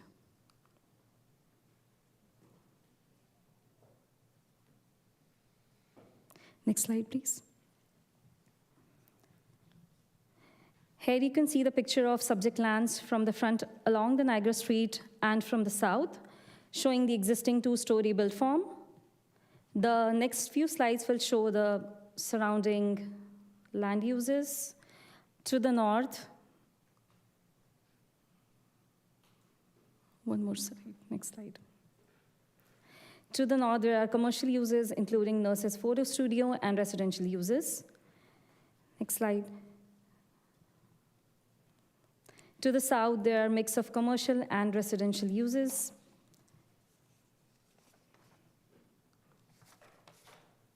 To the west, we have institutional uses, including St. John Adult Learning Center and Gillian's Place, and other residential and commercial properties. To the east, there are residential properties along the Page Street, which back onto the subject site. A little background of the application. The applicant initially submitted a proposal in September 2024, shown left on the screen, which proposed a 7-story residential building containing 192 apartment units along with 100 square meters of commercial space. It also included 197 parking spaces provided both at surface and underground. In terms of site access, 2 vehicular access points had been proposed, one from the Niagara Street at mid-block and another through the shared driveway connected to the signalized intersection at Niagara Street and Russell Avenue. To the right, we can see the applicant submitted a revised proposal in August 2025, shown on the right. The revised plan features a 9-story residential building with 197 apartment units and 105 square meters of commercial space. Parking has also been revised with 201 spaces now, which is provided fully internal to the building. The current proposal has only one access to the existing signalized intersection from the shared driveway to the south of the subject lands. Staff has worked closely with the applicants through this revision process. Some of the key changes included the removal of the northerly wing of the building, an increased landscape buffer along the rear to the east of the subject property, the addition of the rooftop private amenity area exclusively for the residents. Also, the mid-block vehicular access from the Niagara Street has been removed.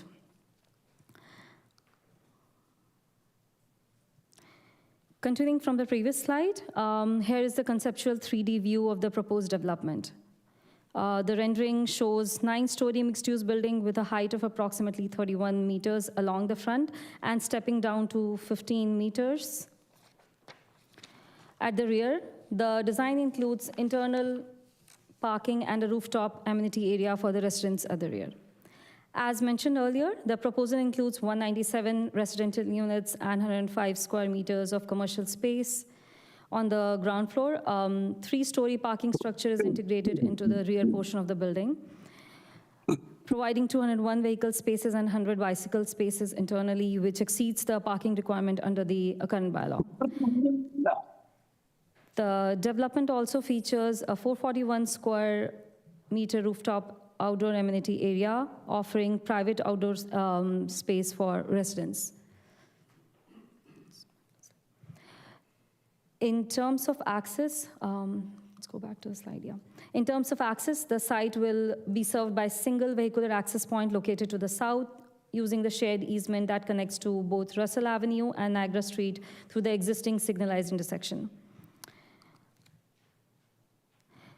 The slide indicates under the city's official plan, the property is designated mixed use in the general land use schedule and is located within the intensification area. The subject property is further designated as mixed use in the district land use schedule, and the designation permits the apartment buildings with building height generally not exceeding 20 meters. The subject lands are currently zoned medium density mixed use M1, which permits apartment building up to a maximum height of 20 meters and a maximum density of 100 units per hectare, which is about 57 units on the property. The proposal requests to rezone the property to high-density mixed-use M3 178 with the site-specific provision, which are described in further slides. The proposed development has a height of 30.5 meters, equivalent to a 9-story building, and a density of 347 units per hectare, which translates to approximately 197 residential units on the subject property. Staff have reviewed the requested special provisions and completed a zoning review analysis based on the submitted plans to facilitate the proposal with appropriate parameters to ensure compatibility and function on the site. The requested special provisions and staff's recommendations have been formulated through feedback and collaboration with the applicants. Several site-specific provisions have been recommended, including recognizing the existing lot area and lot frontage, a maximum density of 350 units per hectare, which is approximately 198 units. A functional servicing report submitted with the application has concluded there is sufficient infrastructure to accommodate the proposed number of units, a maximum building height of 9 stories not exceeding 32 meters. A minimum amenity area required of 300 square meters within the subject property. A maximum height encroachment of 6 meters for the rooftop mechanical equipment. Further setbacks and stepbacks have been recommended for the proposed building, which is outlined in detail in the staff report. The recommended setbacks are variable and increased relative to the building height. The requirement includes step back to the upper floors of the building from Niagara Street at the front, from the north and the rear of the property lines to ensure appropriate separation and reduce further impacts to the adjacent neighboring properties.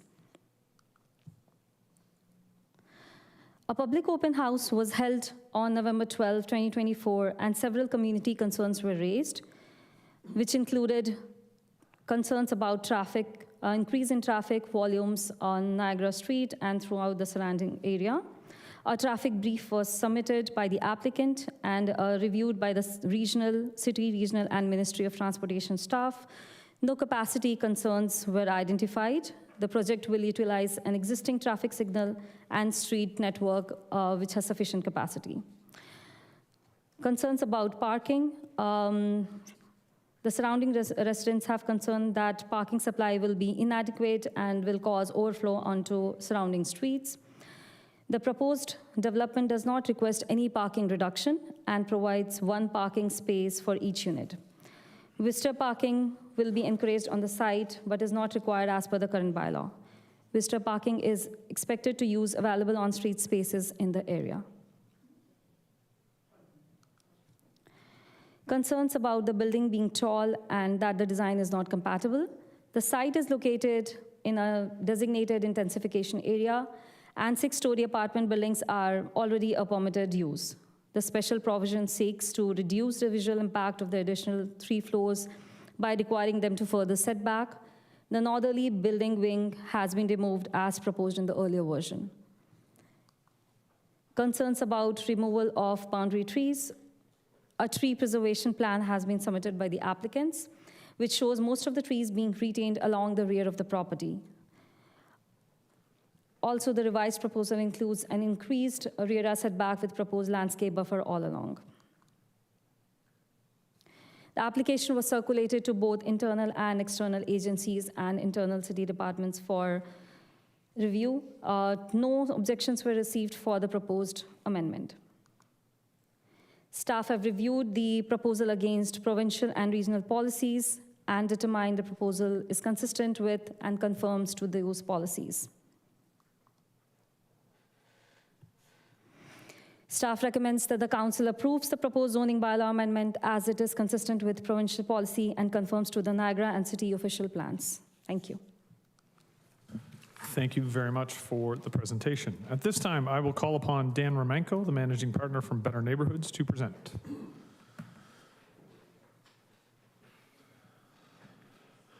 Mr. Romanko, welcome. The lectern is yours.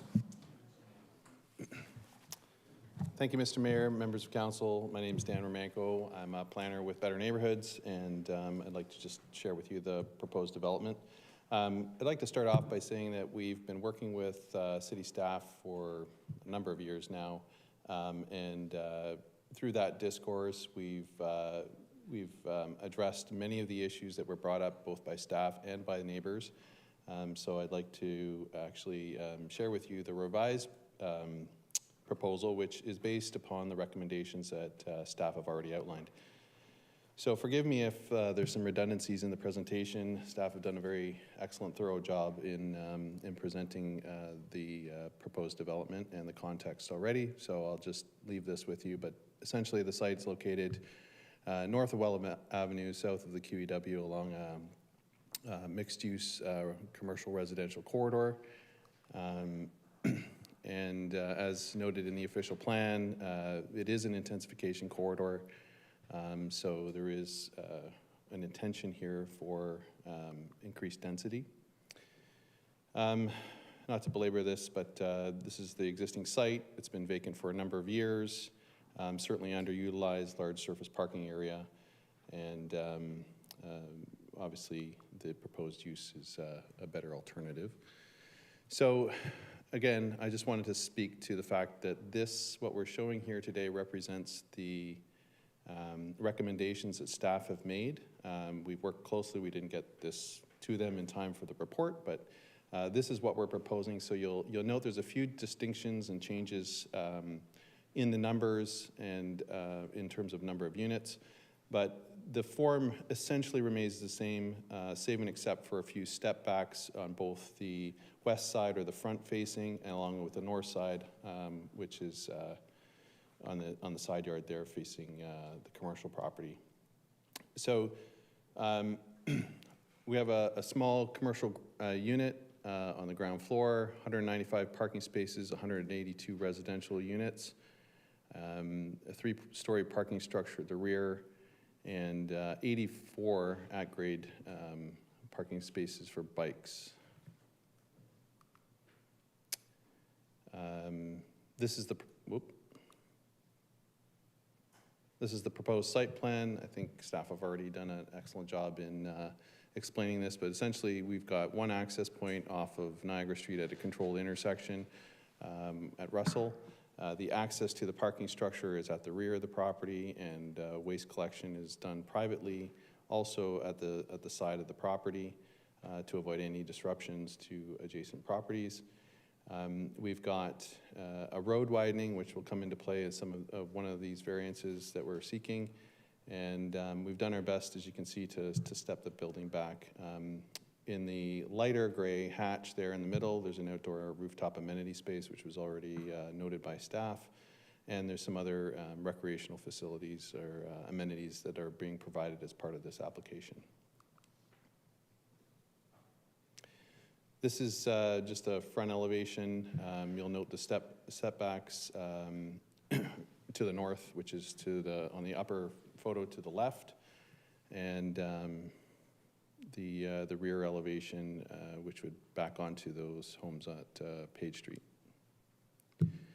And this is the north elevation at the top, and then the south elevation at the southern, the lower image.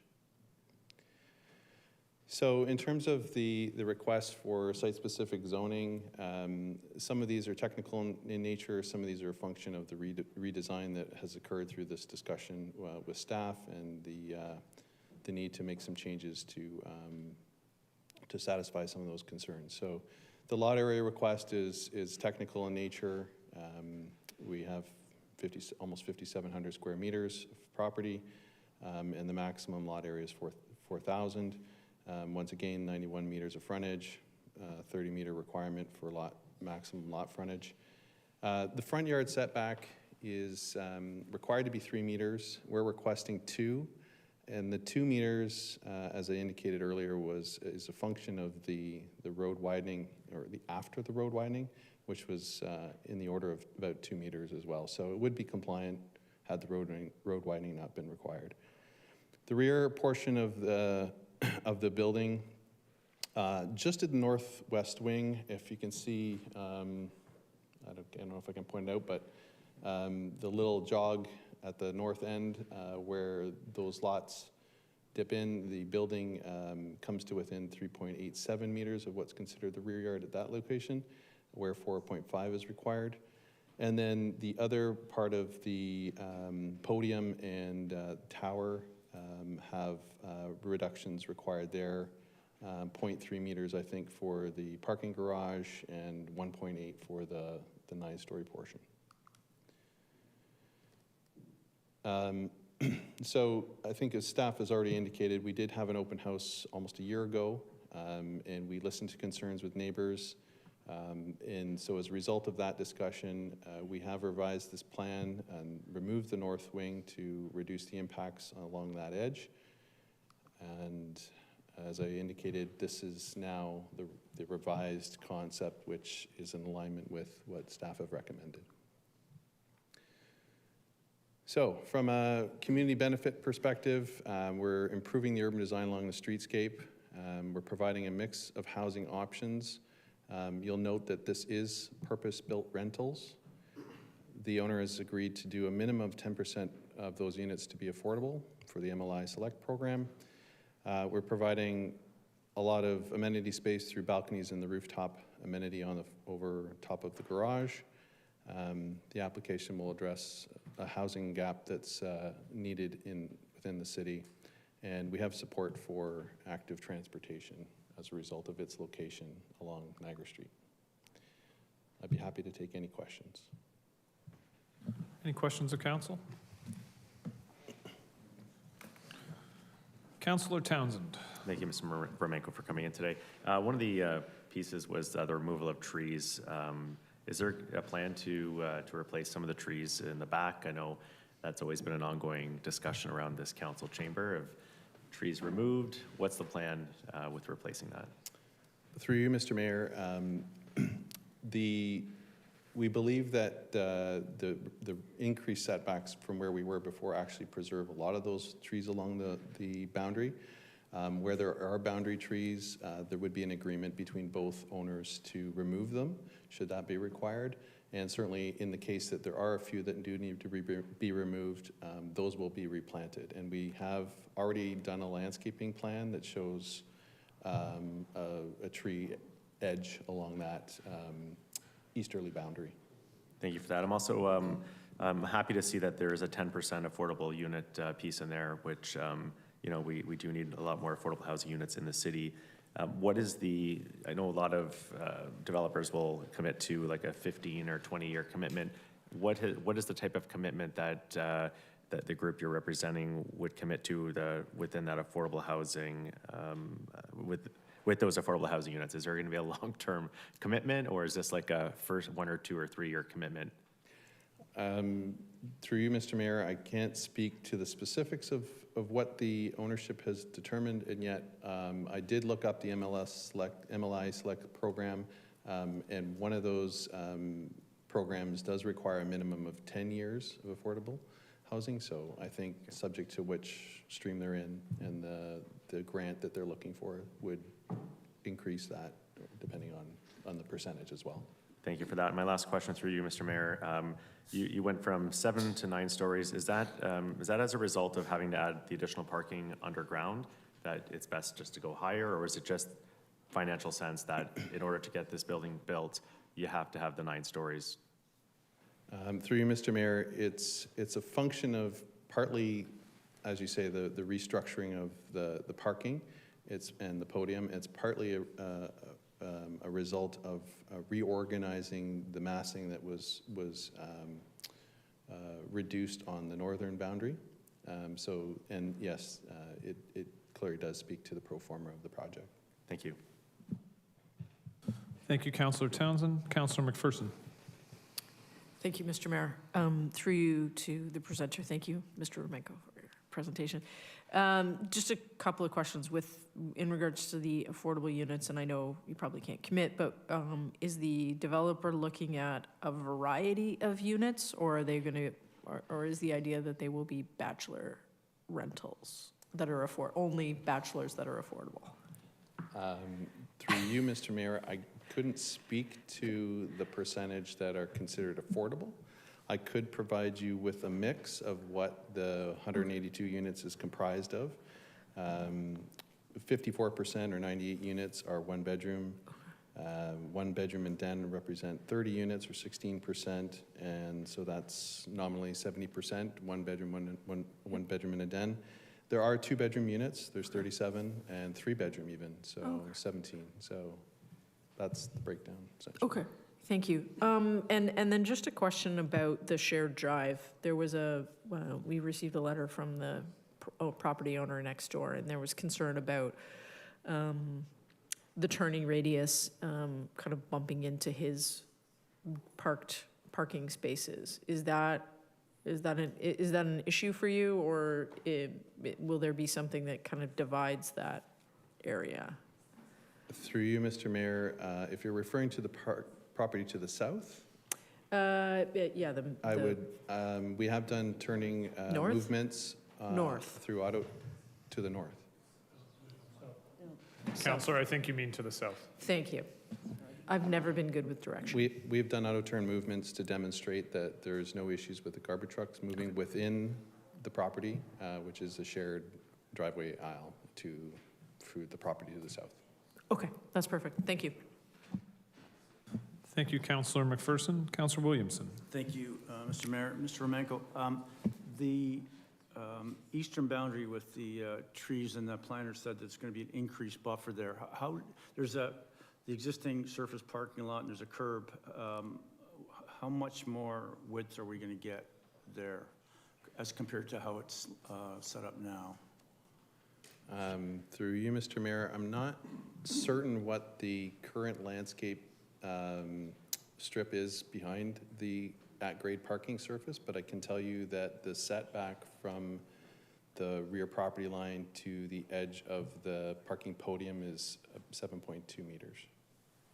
Okay, I'd be interested to see that. And then you're committed to not touch any of those trees until we have an arboricultural plan in place? Mr. Mayor, a tree preservation plan has already been provided as part of our application. Okay, thank you. And then reducing the front setback on Niagara Street to 2 meters, is that still going to allow you to have street trees on the, which would be the west side? Through you, Mr. Mayor, our landscaping plan does consider the addition of street trees along that edge. Okay, and then Niagara Regional Transit, we're talking about these being transit-friendly developments. Have, I guess they're okay with this 2 meter reduction, to 2 meters? Through you, Mr. Mayor, we haven't consulted with them with regard to that. I don't know where the existing stops are particularly, but I'm sure we can accommodate I'm just thinking a of requirement potential, if that's like necessary. bus pull-offs, that kind of thing. Certainly. And then this rooftop amenity, what, I mean, is it pickleball courts? Is it green space? I don't know, what is it? Through you, Mr. Mayor, I think at the moment there is a child's playground actually shown on our plans, but it's predominantly patio space, sitting area. And then in terms of, this is a sticking point, is the parking, because like, how is it going to be priced? You buy unit, some units have parking spots. If you want to buy a second parking spot, it's going to be a higher price. And then how are we, I mean, I understand where we're heading with parking, but the reality is still we're in a car-dominant city. So I just wonder if you could speak to that, how that's going to work in terms of sale of the units and parking spots. Through you, Mr. Mayor, these are rental, so I haven't. Sorry, I meant to say, yeah, so yeah, I haven't, rental, yeah. I haven't had a discussion with the owner, and perhaps they don't even know at this point how the parking would be allocated and whether or not it would be priced independent of the rental of the apartment itself.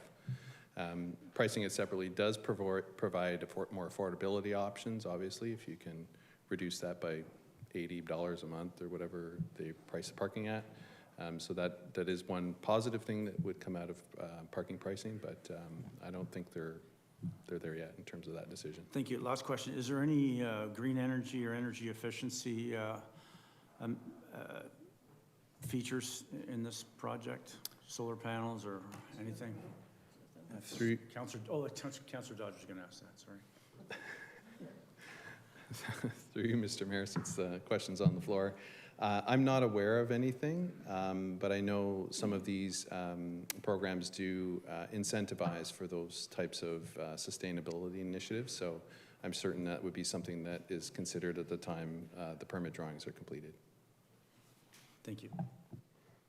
Thank you, Councilor Williamson. Councilor Dodge. Thank you, Mr. Mayor, through you to the presenter. On that was geothermal that I was curious about, if that was something that you guys were looking into and look forward to hopefully having something along those lines, or any other green initiatives would be great throughout the building that can be provided for us. But when it comes to the driveway and the parking, you said was at the back, how is that going to work with the residents' houses across the back, like with headlights and whatnot coming in through the driveway? Because I can't tell from there if that's going to be like directly into their backyards and into their homes. Through you, Mr. Mayor, I will, I'll attempt to answer that question using this visual. That's the wrong one.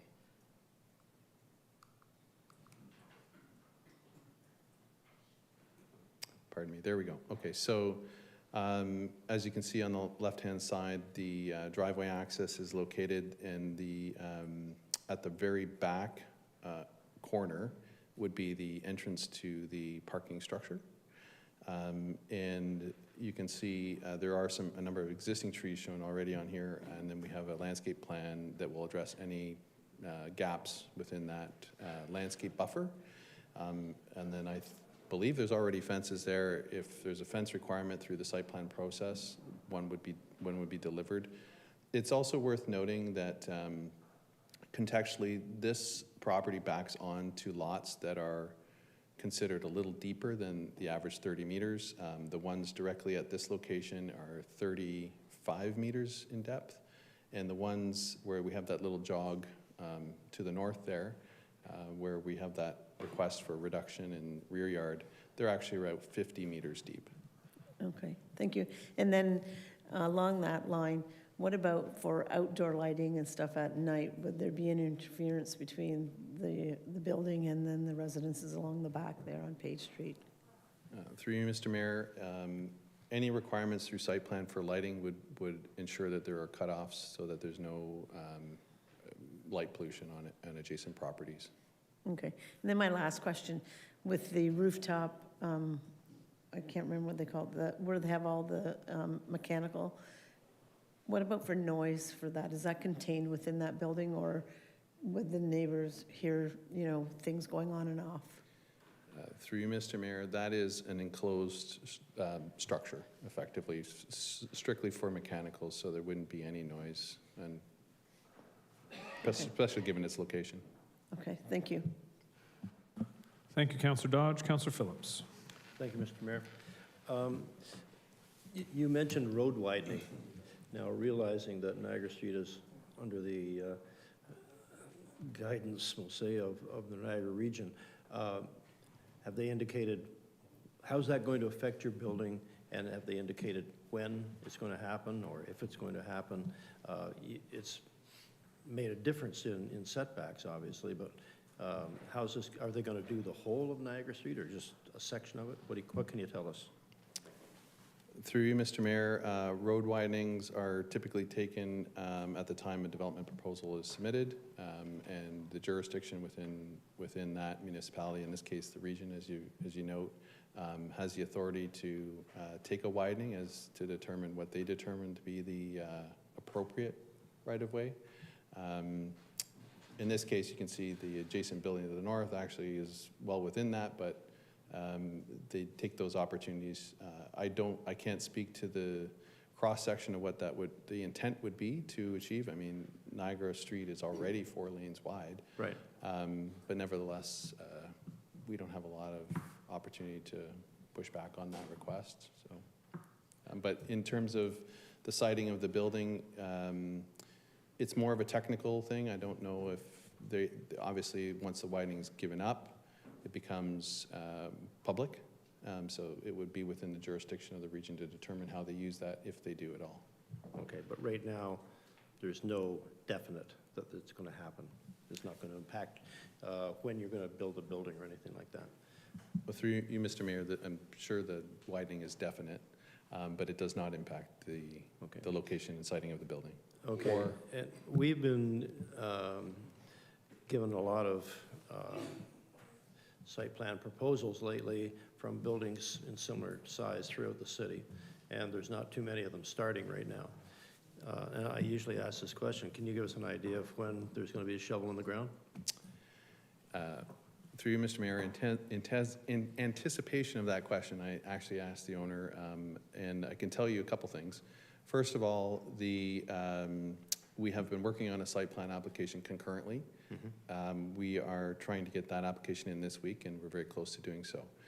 The subject to the completion of that agreement with the city, the owner would be looking to construct, and in part of getting the building permits submitted. I think the timeline was around November of next year.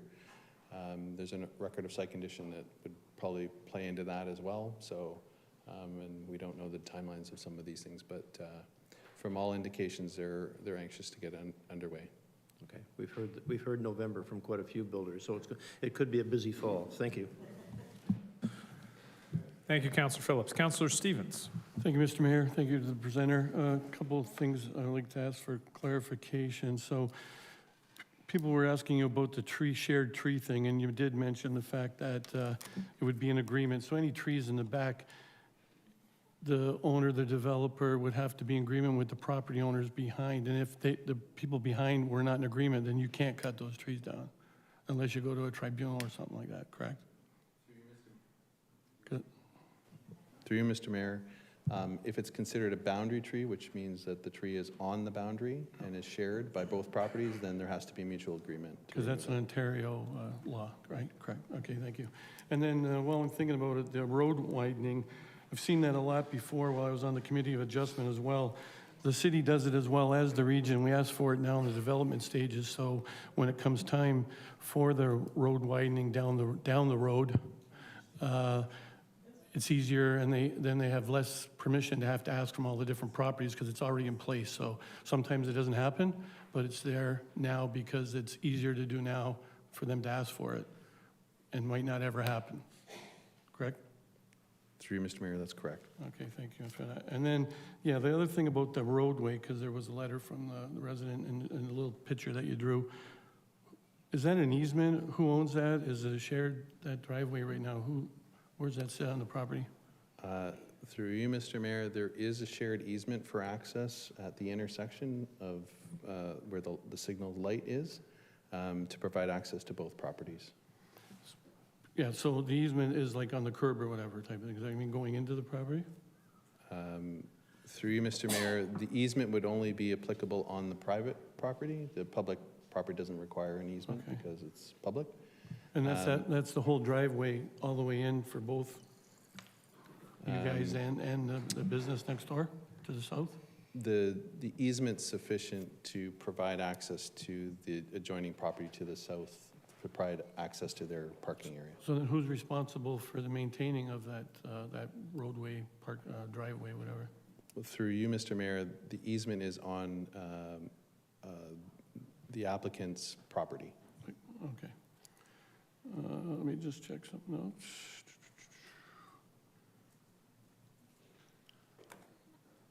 I think that's it for now. I hope so. Thank you. Thank you, Councillor Stevens. Are there any other questions from council? All right, seeing none, thank you very much, Mr. Romanko, for your presentation. Thank you.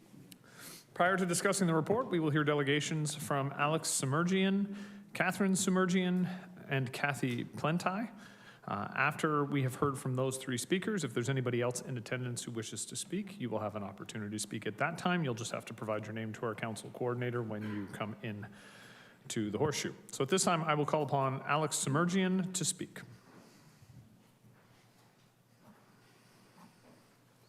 Sir, the lectern is yours. Thank you, Mr. Mayor. Good evening, City Council. Today I wanted to talk to you about the development here. I wouldn't be standing here talking to you today if this was a reasonable proposal that fit in with the neighborhood. Unfortunately, if you were asking for a wider building because it's an extremely wide lot, I would agree with you. If you were asking to increase density to meet the region's density requirements, I would agree with you. Instead, what's being proposed here today is not only the widest building in the area, they're asking for a building that is 2.3 times taller than anything else in the area. That's compared to Jillian's place. You might think that the largest and tallest building in the area would provide generous setbacks. Instead, they're taking a parking lot and they're going to build a 3-story parking lot at the back. The new pictures there were helpful. And that 3-story parking lot on its own is almost the size of Jillian's place in terms of height. So this to me does not represent what the Garden City is supposed to represent. And I hope you will agree that there are some significant problems with this development. I'm not sure how I do this here. Just the clicker to your right. Oh, yeah, there we go, thanks. It does have a bit of a delay. All right, I'm gonna skip through because time is short here. So I want to talk about traffic also, okay? The traffic brief that was provided was done by a Burlington consultant, that's normal. They came down for one day, they did a study on Russell Avenue and Niagara and the intersection. One of the assumptions that is stated inside the traffic brief is that Russell Avenue is a standard 2-lane street. That is not true. In truth, There are people who are often parking on Russell Avenue, and that street gets reduced down to 1 lane, okay? Also, a couple other assumptions. There's a wall of text here. I'm not going to ask you to read that. I have summarized it, but it's cut from the traffic brief. The traffic assumptions that are inside the proposal, inside the traffic brief, state that Niagara Street is operating at less than 50% of capacity. When I tell that to people who are in the neighborhood, they think that this description is out to lunch. So residents who are there know what Niagara Street looks like between 3:30 and 6 at various times, and I'll have a picture for you shortly. So when you look through that traffic brief, it's actually not hard to understand. It looks an awful lot like a report card. There's A, B's, C's, D's, and F's. So when you go and you look at that traffic brief, this is what the proposal is for Niagara Street in 2029 and in 2034. In 2029, you'll notice that both east and west, so from Russell Avenue into this development, that's already ranked as a C. Acceptable, we'll say. But I want to talk about the northbound Niagara traffic, because in this traffic brief, it's ranked as an A in 2029 and 2034, okay? That means that there's an outstanding free-flowing traffic on Niagara Street going northbound. That is simply not true. Here's a picture on Wednesday, the day before my presentation was due. I'm not cherry-picking traffic over here, but this is what traffic looks like going up to the QEW, and there's the picture going behind. If you look behind there on the right side picture, you'll see a little traffic school bus at the end and a traffic light. That's the intersection of Russell and Niagara. And that's where they're saying that in 2034, there's not going to be any problem with traffic over there. But really, right, this is last week. And this is common. And that's common throughout the school year. The study was done in July. I don't have time to get into the left turns. But I do want to say, because I've only got a couple seconds left, you know, this plan is described by the planner as Niagara Street can accommodate this type of traffic. That to me sounds like a D. I can't think of a more of a positive word that would be better or that would be worse than accommodate. The developer who came in and described this, what's here, said it was acceptable. Looks like a C to me, okay? But when you think about some of the assumptions that are placed in here with this development about how Russell Avenue works, the apparent free-flowing traffic on Niagara Street that none of us recognize, then my conclusion is it deserves an E. It's a very, very poor proposal that's way below standards. And I hope that council will take some time to consider that, you know, if this was a reasonable development, if you were, you know, I understand the need to intensify the corridor, but, you know, when you go and you place a 100-foot building next to, you know, 1-story and 2-story homes, that is not anything that tries to be compatible with the neighborhood. So I thank you for your time. Sorry for running over a few minutes. Not a problem, sir. Thank you for your presentation. Councillor Townsend, questions? Thank you, Mr. Mayor. Thank you for your presentation tonight. I really appreciate you coming in. I guess my question to you is, what would you like to see visioned on that site? Seeing as someone like you live close to it, in your vision, what should it look like? So I would say that if you're adding 350 people to that site, which is what this proposal is, a density of 650 people per hectare, that is way too many people to be adding. I would love to see more commercial space. The only reason that this proposal meets the parking requirements is that it has 100 meters of commercial space, and I think it's 11,000 meters squared of residential space.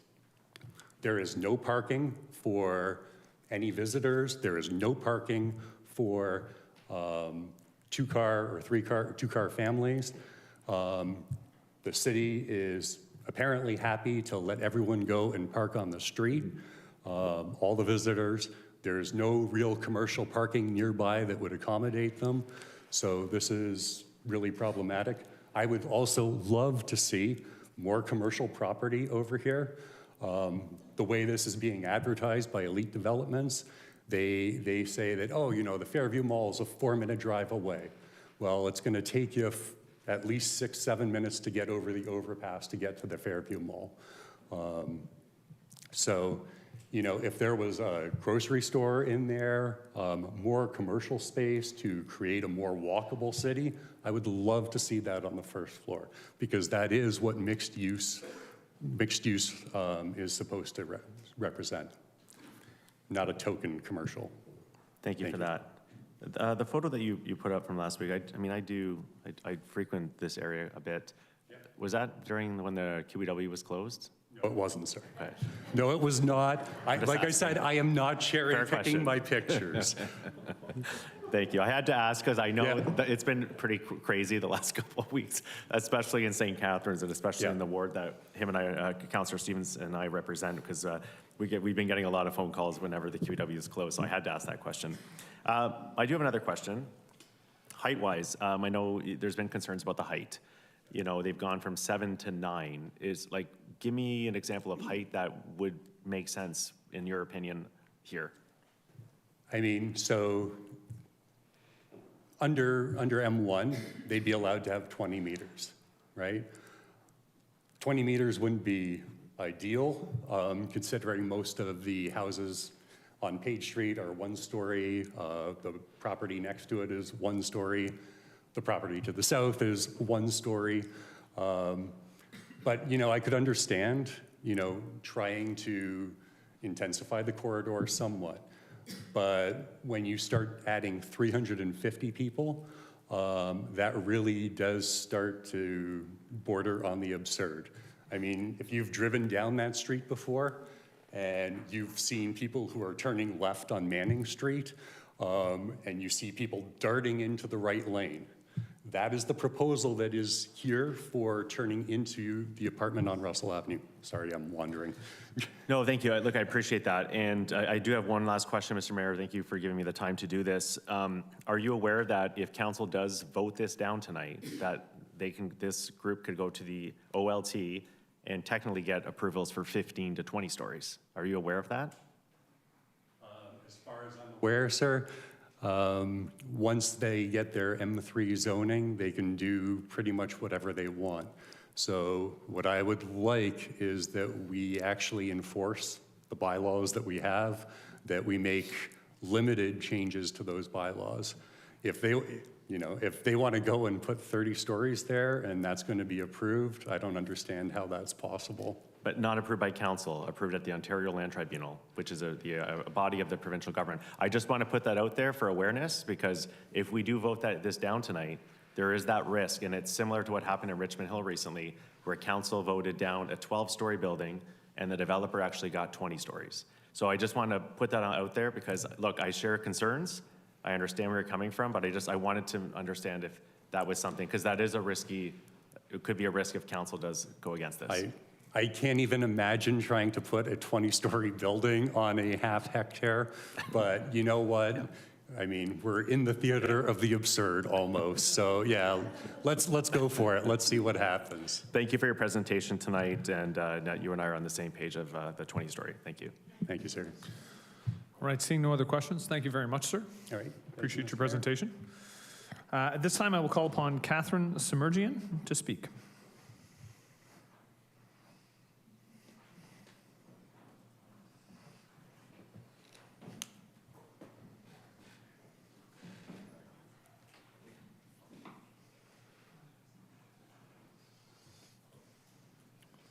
Welcome. And the lectern is yours. Hi there. I don't have any fancy slides, but What I do have have been my feet on the ground. I've been talking to the people who live in this area. I've been talking to the people as I'm walking my dog, as I'm going about my day-to-day, because I am a part of this community. I'm part of this area. And I think the parking concern is just being really understated, because that is the first thing that people are really objecting to, because anyone who is parked on those side streets knows that it can be a real struggle to get in and out of there already. And people have trouble parking in front of their own homes because the area is already full. People are renting out their parking, their driveways.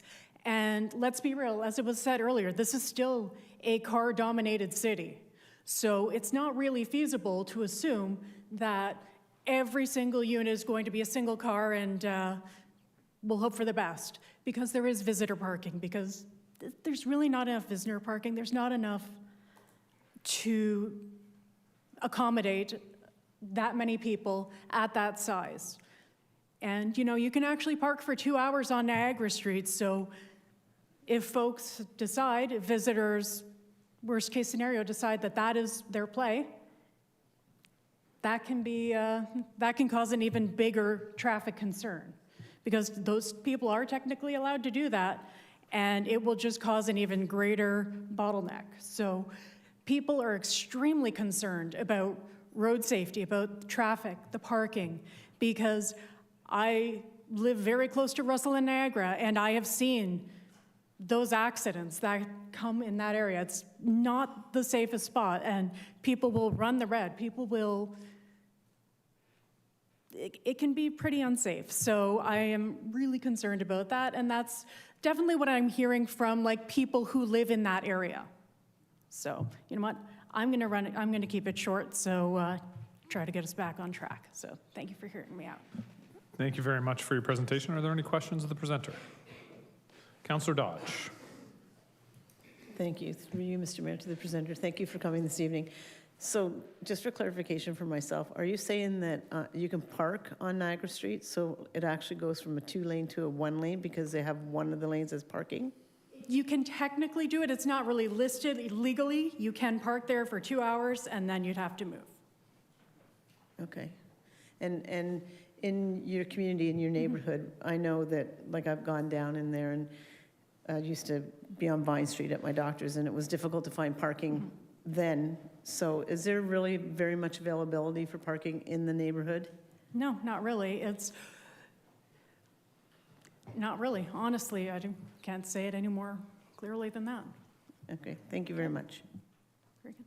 All right. Thank you, Councillor Dodge. Seeing no other questions, thank you very much for your presentation. Thank you. At this time, I will call upon Kathy Plenty to speak.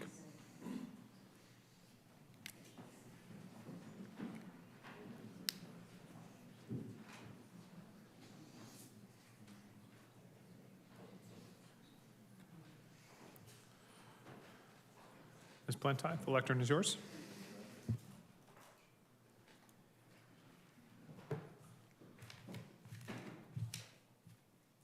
I'm Kathy Plenty. I have 160 and 162 Niagara Street, nurse's photo studio that's been there since 1982. My father-in-law started the business at 164 Niagara, and he was renting the front part of it, and we've been there for a little bit. My biggest disappointment was last year when we went to complain about the build and brought it to, this is what we had, you all have it, this is the previous 7-story that they presented, and we were so disappointed. We complained, we were very upset. And then a couple months ago, they came back with bigger, higher, more, and it was like a punch in the face. Like, how do you do this? How do you do this to these small homes people have invested in? We all spend all kinds of money on our properties. But this is just sad to see this massive piece of concrete. Of course, what they propose is better than what's there now. They've been sitting on the property for 3 years, an empty, vacant parking lot that's falling apart, an old bank that's closer, sorry. Oh, sorry. So it's, of course, anything that we see, anything that they're going to build is going to be better than what's there now. However, please, how can we keep accepting these massive pieces of concrete? We're not Burlington. We're not Mississauga. The doors I've knocked on are incredible. We have at least 40% of the people that I spoke to are from, have moved here from Toronto, Burlington, Mississauga, Brampton, all these big places. And they're coming in and saying, I don't want this. This is why we moved out. And we're the Garden City. We're supposed to have greenery, okay? And what green is there? There's nothing but a boiling pot.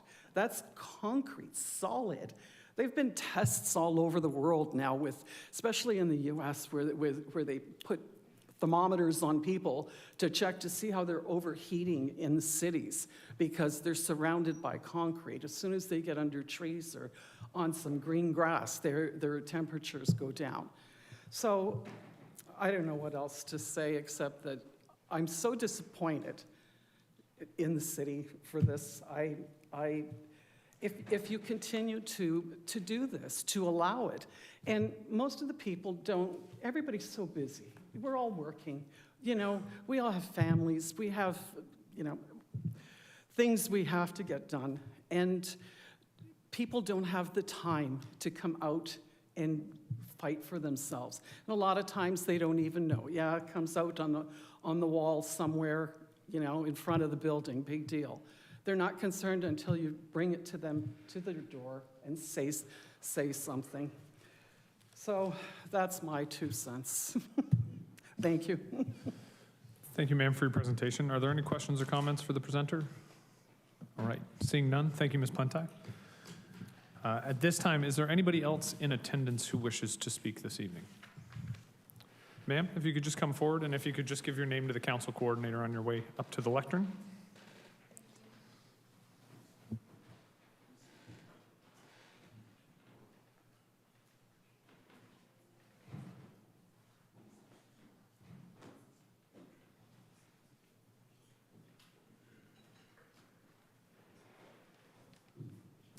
The lectern is yours. Thank you for letting me speak tonight about this issue.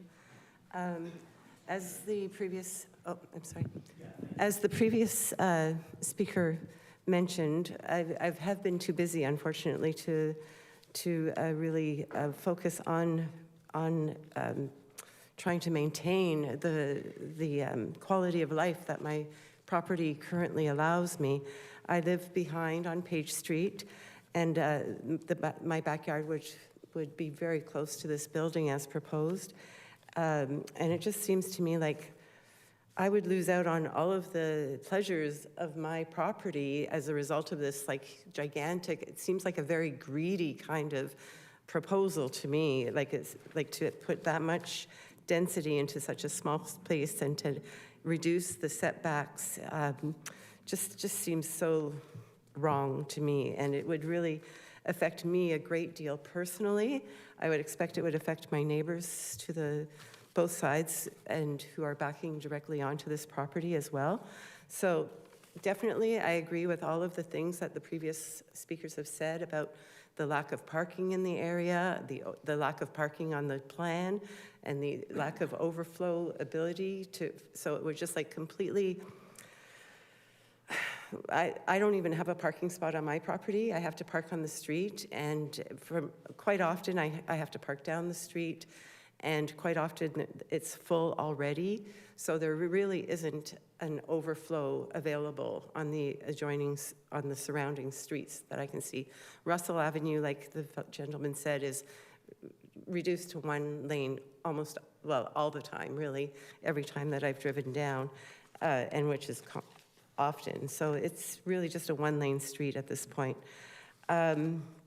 So those are like the neighborhood, there's some of the neighborhood issues. Another neighborhood issue that concerns me is the lack of green spaces. There's already a huge lack of green spaces. There's nowhere that anybody can go to walk their dog within 5 minutes where they can, enjoy some greenery and feel like the breeze is in the trees and, see some sunlight and feel the grass on their feet.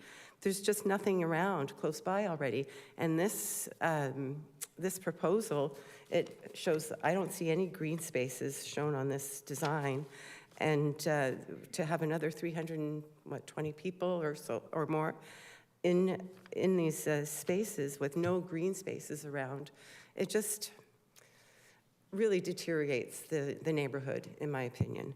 And as far as me personally, it does completely change and degrade, removes the enjoyment of my property because it would block about 70% of the sunlight that I get on my property.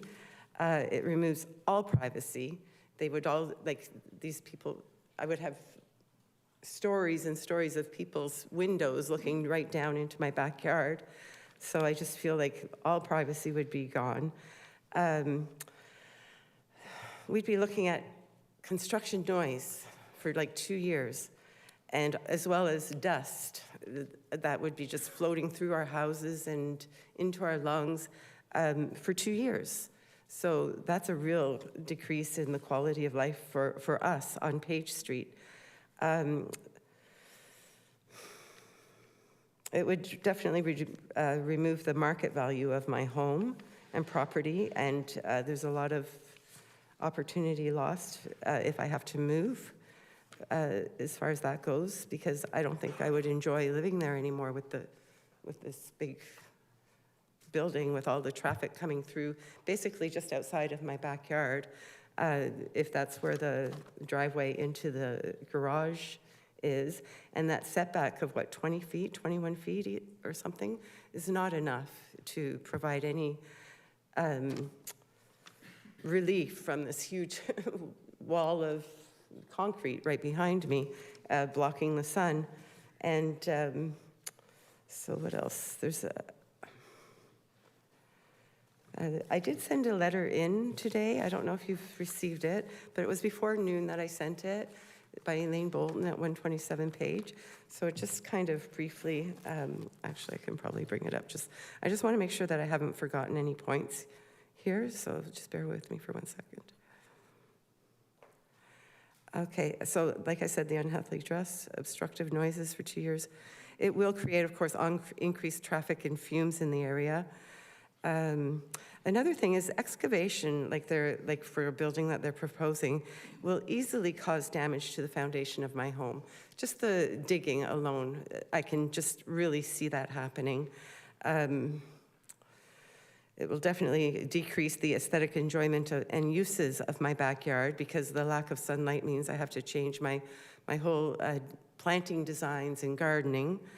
Definitely reduce market value of my home. These things are all very significant to me. And so just a huge loss of quality of life is what I can say. And I really hope that the current bylaws are maintained. This is just like a greedy proposal, in my opinion, where it's like too much building on too small of a space.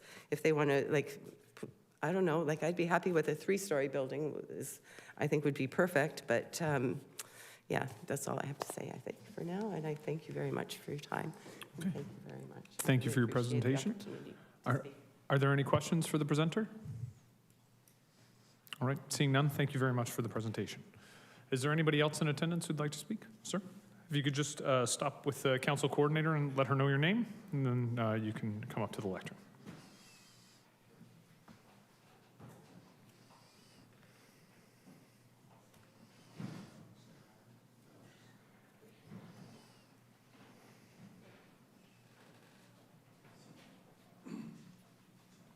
The lectern is yours, sir. Mayor, Mayor and Council, thank you for the opportunity to be here. I think it's really amazing. This is my first, I'm really nervous, so please bear with me and forgive me for not following protocol of things I'm probably supposed to be doing, but it's a really great opportunity to be here to see how the city runs its business and stuff. I think it's wonderful. It's my first time ever being a part of this. But anyways, as I said, my name is Douglas Kyer. I live on Page Street. My wife and I, we've been there for 39 years. And all our kids went to Victoria School. So we've seen a lot of stuff. Now it's Jillian's place, which is a wonderful thing. But we grew up there, our kids grew up there, and we've seen a lot of beautiful things. And it's busy, it's really busy. Like there's really minimal parking on Page Street. I wasn't even aware of all this until Alex come by a few weeks ago, just walking, canvassing, looking for support. And I thought, well, I should get involved. I've never done anything like this before, so that's why I'm here. And I know how busy Niagara Street is, especially at supper time or coming home from work, 4 o'clock, 5 o'clock. It's crazy. I have to turn on Main every night, and I work in Vineland at Laos. Anyways, so I'm coming home the Queenie and come off and turn left onto Manning, and I've always got to wait. So most people are polite, they let you go. And they're back to this proposed building, parked like gridlock, and it's rushed, and it's pushing out, and it's going when they shouldn't, and it's people cutting out left when they shouldn't. So I can't imagine, this building is a monster. If you look at the picture, which I don't have, in comparison to the size of Jillian's place, it's like Jillian's place is like a couple blocks, and this is like a monster. Why not build? It's not. I don't know. Maybe it's none of my business. But why not build buildings like on the other side of Niagara, behind Jillian's? They're nice little semis and little condos, like they're 1 or 2 story or story and a half, or even like someone said, a 3rd story building, like there's some on Page Street. It's like whatever. That's not a problem. But this doesn't seem good for this area. It just doesn't seem normal for our area. And yeah, like Russell Avenue is always like 1 lane around that time, especially. Like you're weaving in and out parked cars. There's parked cars on Niagara Street. Page Street has very, very minimal parking. Manning, minimal. Every street around there is minimal parking. I can't imagine the traffic. And I don't know how they're going to justify coming in and out of one way on Russell Avenue. Is that right? I think that's correct for this building. 1 entrance in and out at Russell. I can't imagine that already. And it's already bad enough. But anyways, thank you for your time. God bless, and it's been wonderful to be here. Thank you very much for the presentation, sir. Are there any questions for the presenter? All right, seeing none, thank you very much, sir. Are there any other speakers who would like to speak before we close the public meeting? I'll ask one more time. Is there anybody else who would like to speak in the public meeting? All right, seeing none, can I have a motion to close the public meeting? Councillor Lindell, Councillor Phillips, all those in favor? Opposed? That is carried. The public meeting is now closed and council is called to order. Persons wishing to receive notice of council's decision should submit a written request to the office of the city clerk. Can I have a councillor to move the recommendation in the report? Councillor Townsend, do I have a seconder? Councillor Stevens. At this time, we are open for questions from council to staff as well as for councillor comment. Councillor Townsend. Thank you, Mr. Mayor. Through you to staff. In regards to the traffic plan and the concern about street parking, I do, when I drive down Niagara Street, there are a number of cars parked on Niagara Street where it does turn into 1 lane. What is the plan with that, and are we going to be maintaining on-street parking on Niagara Street?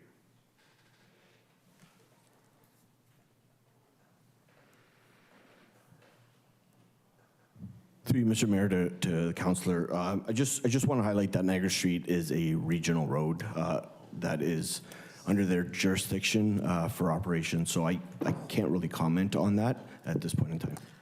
Sorry about that. Yes, I should have known that. So that's something certainly that has to be addressed from, I guess, the region. In regards to, I guess, to planning staff, in regards to commercial space, the way I'm seeing it is the whole first level going to be commercial? Through the mayor to the councillor, the there's only 105 square meters of commercial space to the towards the northern part for commercial place. Thank you, so very small.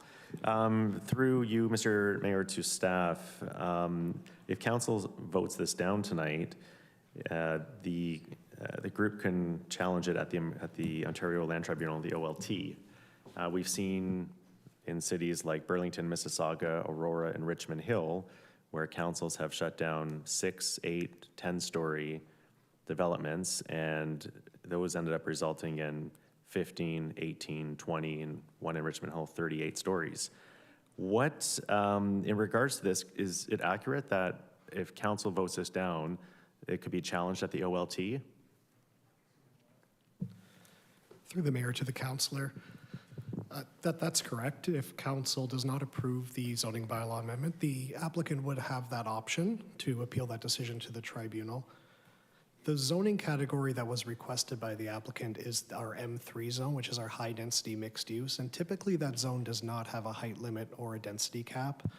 The recommendation that's contained in the staff report does recommend establishing one for this property.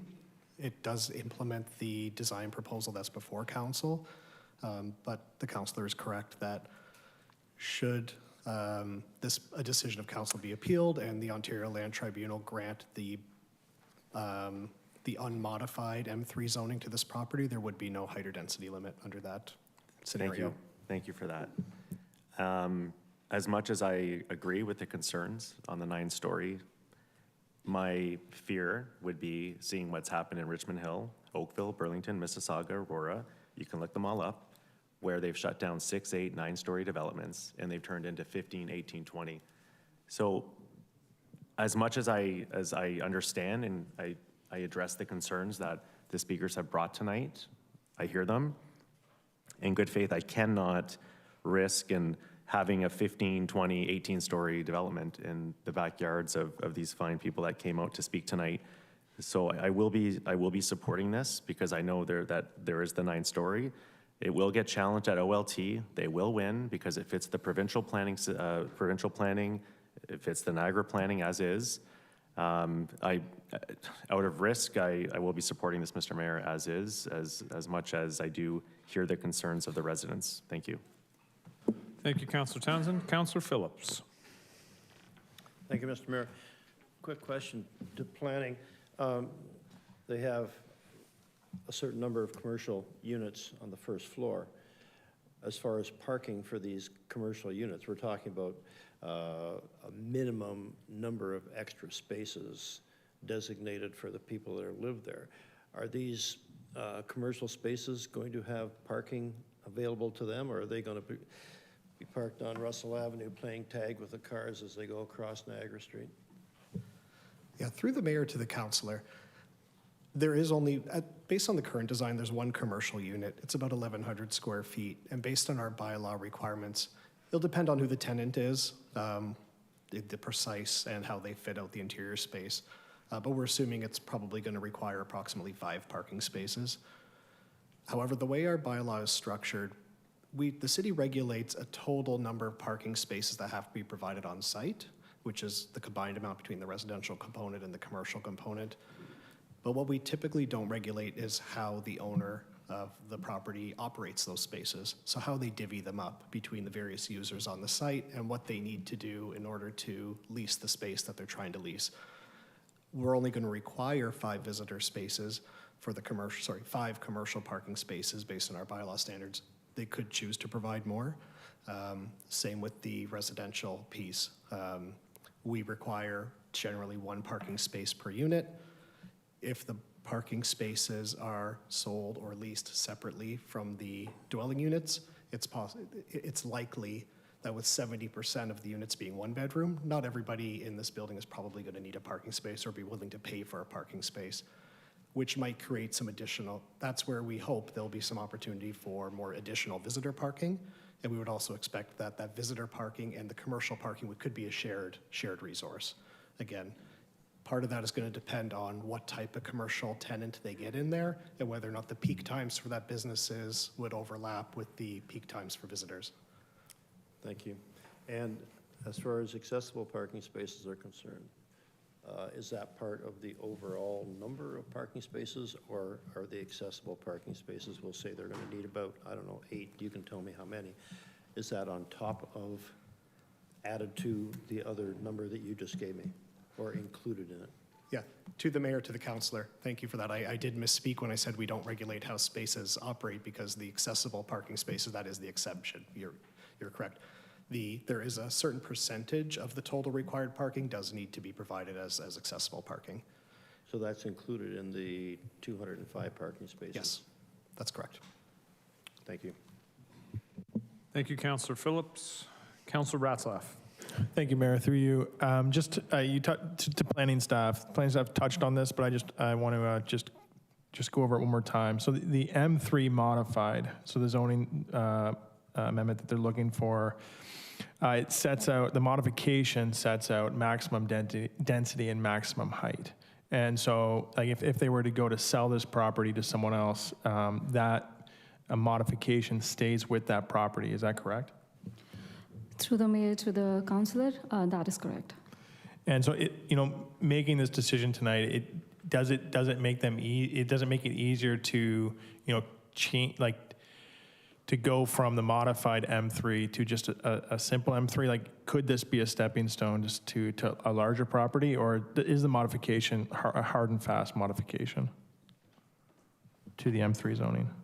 So through the mayor to the councillor, the modifications are applied to the particular development, and for any other stories or for further development, M3 regular zoning also applies to the proposal.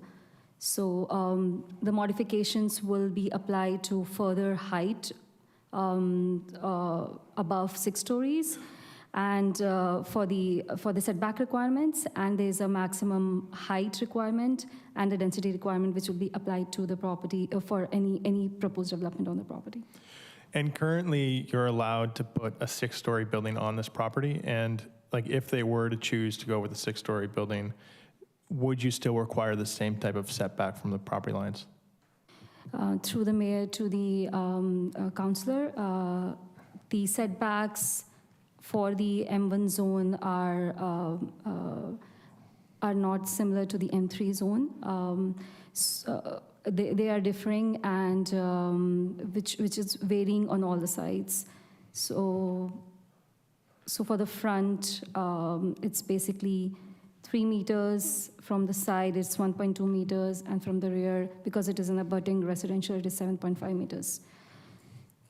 So what's currently allowed is 6 stories, and it would be 7.5 meters from the residential in the back. Is that correct? That's correct, yes. And what we're getting now is because it's taller than the 6, the setback is like there's a step up. There's the parking garage, and then the height that goes above the 3-story parking garage is set back. Is that was part of what you negotiated with the builder? Is that correct?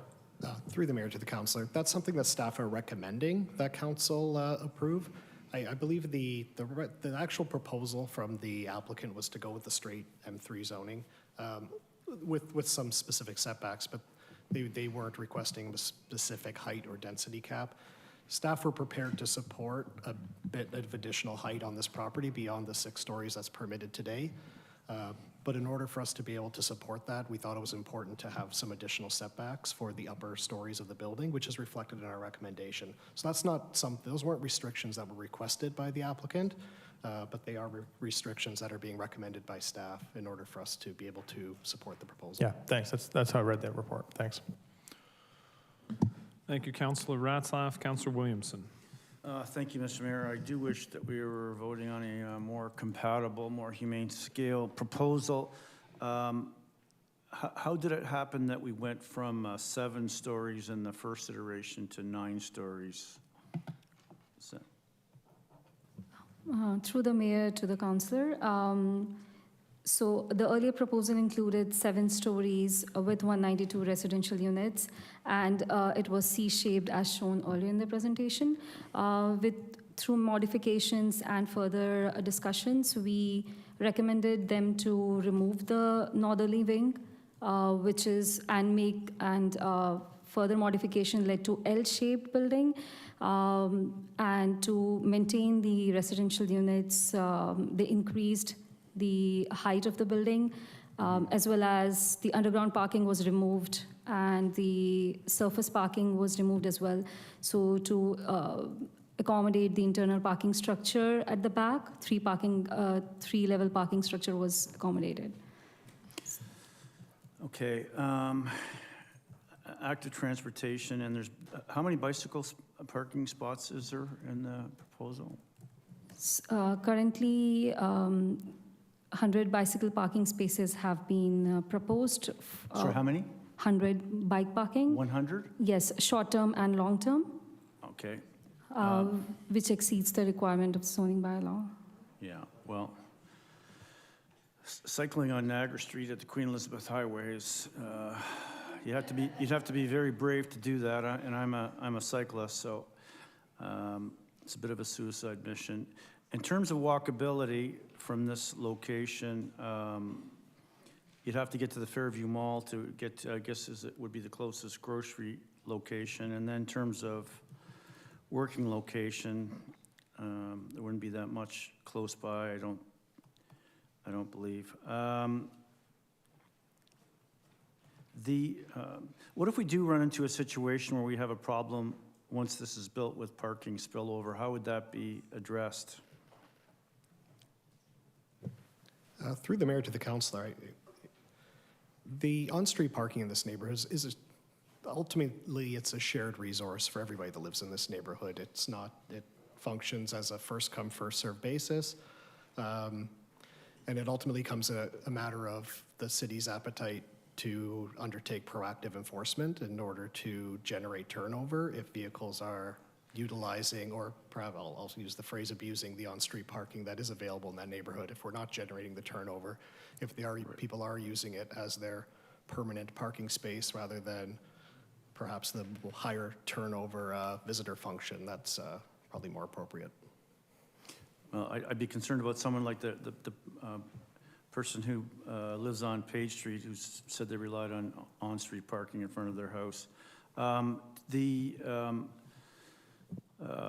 Landscape buffer that now has trees on it, what is the width of that buffer with the trees? And how does it relate to the curb that's there now with the surface parking lot? Through the mayor to the councillor. So I was just looking at the tree preservation plan. So the approximate width of the current landscape strip along the back, so between the rear fence line and the existing... I lost you there. Oh, apologies, councillor. The width of the landscape strip along the rear of the property line today is approximately 3.3, 3.5 meters. That's from the fence line to the pavement. What's being proposed is, I believe, 7.3 meters, so it'd be about 4 meters wider than what is there now. I just looked at the tree preservation plan. I apologize if I miscounted, but it looks like there's 28 trees along the property line today that are at least identified on that drawing, and it shows 22 of them being retained, preserved. So we're doubling that strip, essentially. We're more than doubling the width of the strip, and based on the current design, it looks like they're going to be preserving all but 6 of the trees along that property line. Okay, glad to hear that. Thank you.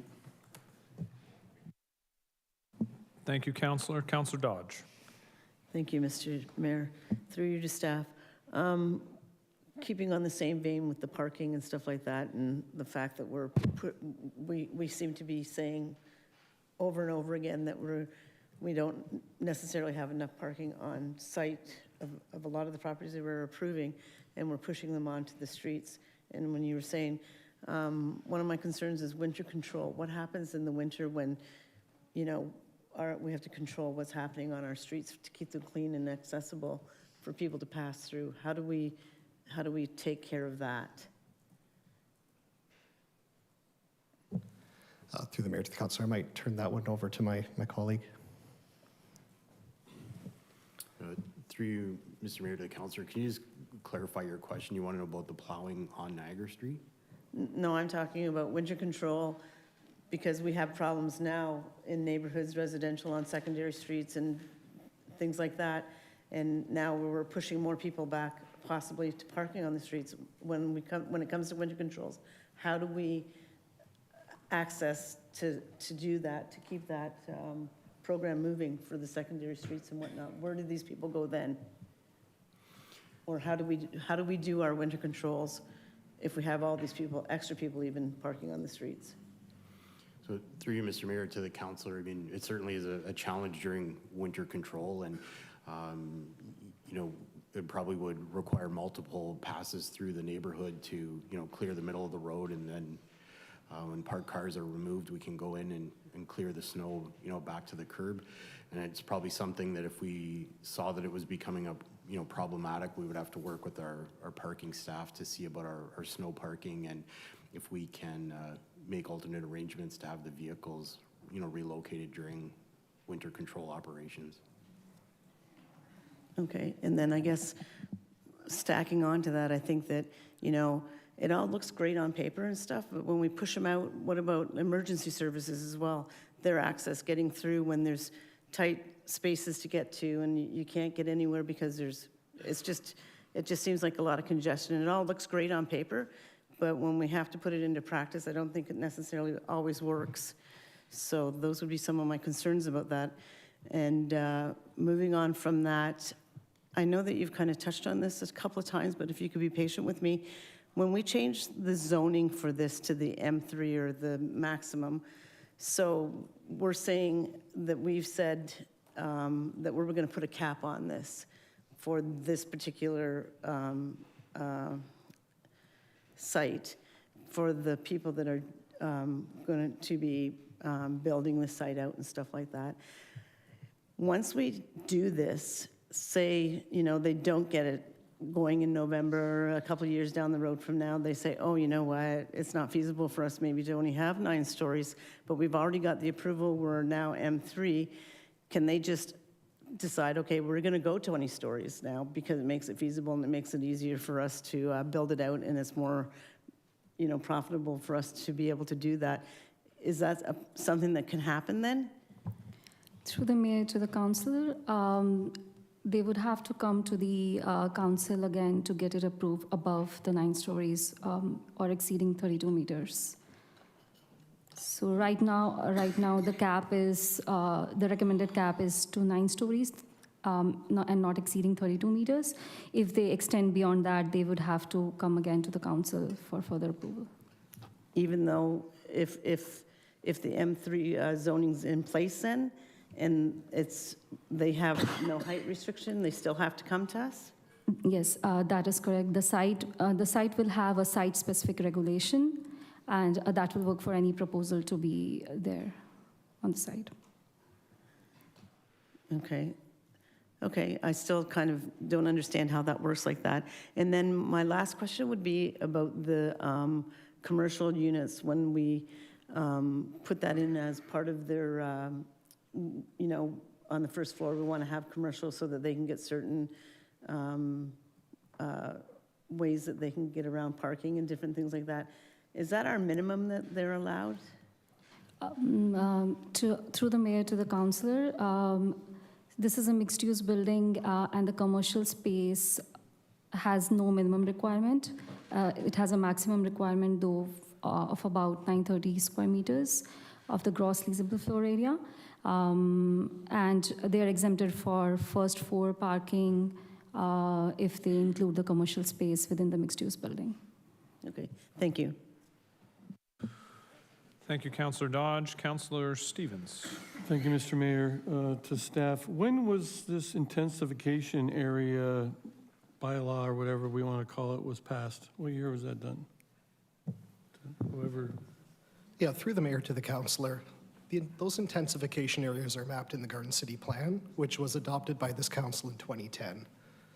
So the intensification areas represented an attempt to identify the most appropriate locations in the city that were best suited for mid-rise type development. The other major intensification area was, of course, the Urban Growth Center downtown. Okay, thank you. So we've had this intensification area for, 15 years now, and I guess we haven't been utilizing it because the market was for condos and bungalows, condos and townhouses. So now that's not the market now and the fact that we have a housing crisis, that we have to go to apartments and that. So we're utilizing this intensification area now because we need to, and it hasn't been done in past. A few other things.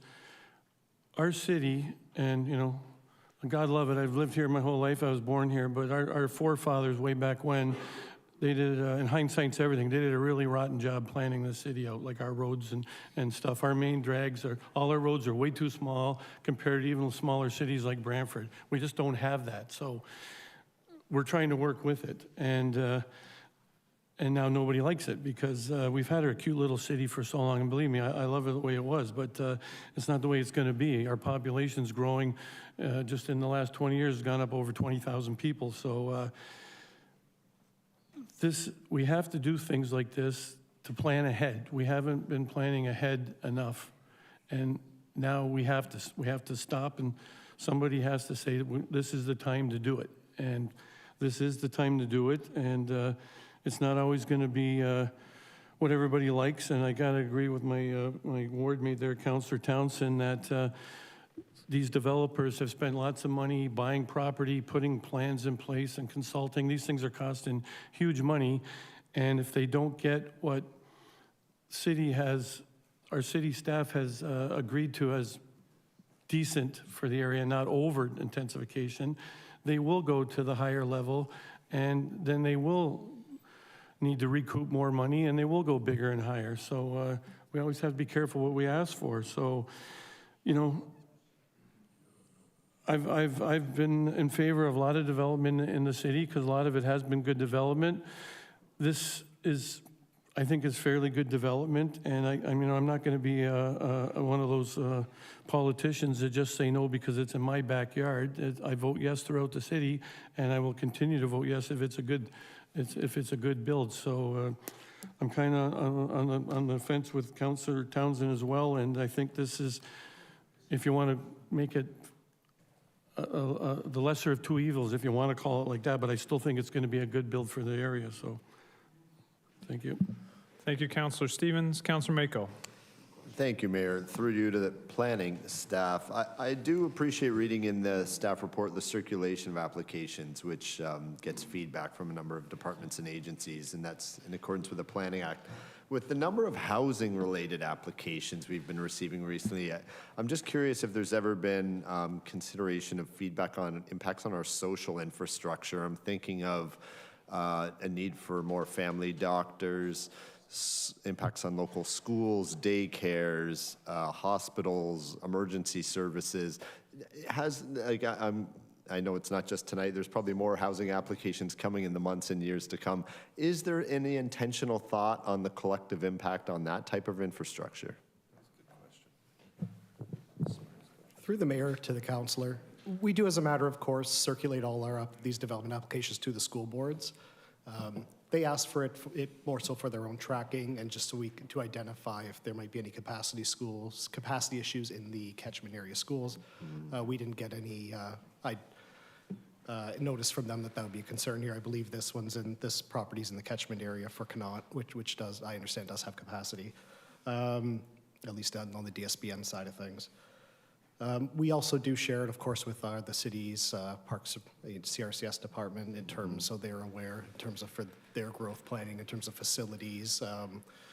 It's less, we do that less so on a project by project basis, but we are always working to make sure that the city's decisions around infrastructure investment, community facility investment, transit investment, all the investments we make are aligned with the growth planning and growth projections that we're all working towards. So I would suggest it doesn't happen so much on a project by project basis, as opposed to more neighborhood and citywide scale. Thank you. I'm just glad to hear that's considered, because tonight we're talking about 200 units, but I can't even think of how many thousands we've approved maybe over the past few years, and it's that collective impact on our social infrastructure. And you start to see portables all over the place in schools. And yeah, I just didn't know if there's an intentional way we reflect on those impacts. Thank you. Thank you. Sorry. Through the Unless you have anything additional, that's all I had. Yeah, no, at this time, it's not something we routinely do as on a case-by-case basis, but I think it's something we should absolutely keep in mind, especially when we get some of the larger, more substantive projects. Thank you. Thank you, Councillor Mako. Councillor Harris. Through you, Mr. Mayor, to the Senior Manager of Planning Services. Just to touch on what Councillor Mako was speaking about, you circulate this to different agencies. People were mentioning about the traffic, the parking, the fire. Did any of those agencies, like did the region comment on traffic on that road? Did anybody comment on the parking? Did anybody have objections like the fire department? Through the mayor to the councillor, no, they did not. Okay, so they've all more or less signed off on it? That's correct. Okay, thank you. Thank you, Councillor Harris. Seeing no other questions or comments, I will look to the clerk to call the roll. Councillor Townsend. Yes. Councillor Stevens. Yes. Councillor Mako. Yes. Councillor McPherson. Yes. Councillor Harris. Yes. Councillor Kushner.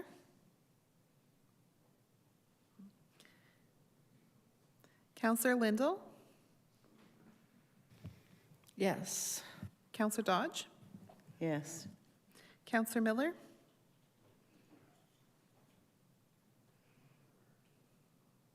Yes. Councillor Phillips. Yes. Councillor Ratzlaff. Yes. Councillor Williamson. Yes. Mayor Cisco. Yes. That's carried. All right. We're moving on to number 10, presentations. There are none this evening, so we move on to item number 11.1, Community Recreation and Culture Services, Business Planning and Strategic Services, and Legal and Clerk Services, City Support for Volunteer Worker Groups. Can I get a councillor to move the recommendation in the report? Councillor Harris, seconded by Councillor Lindell.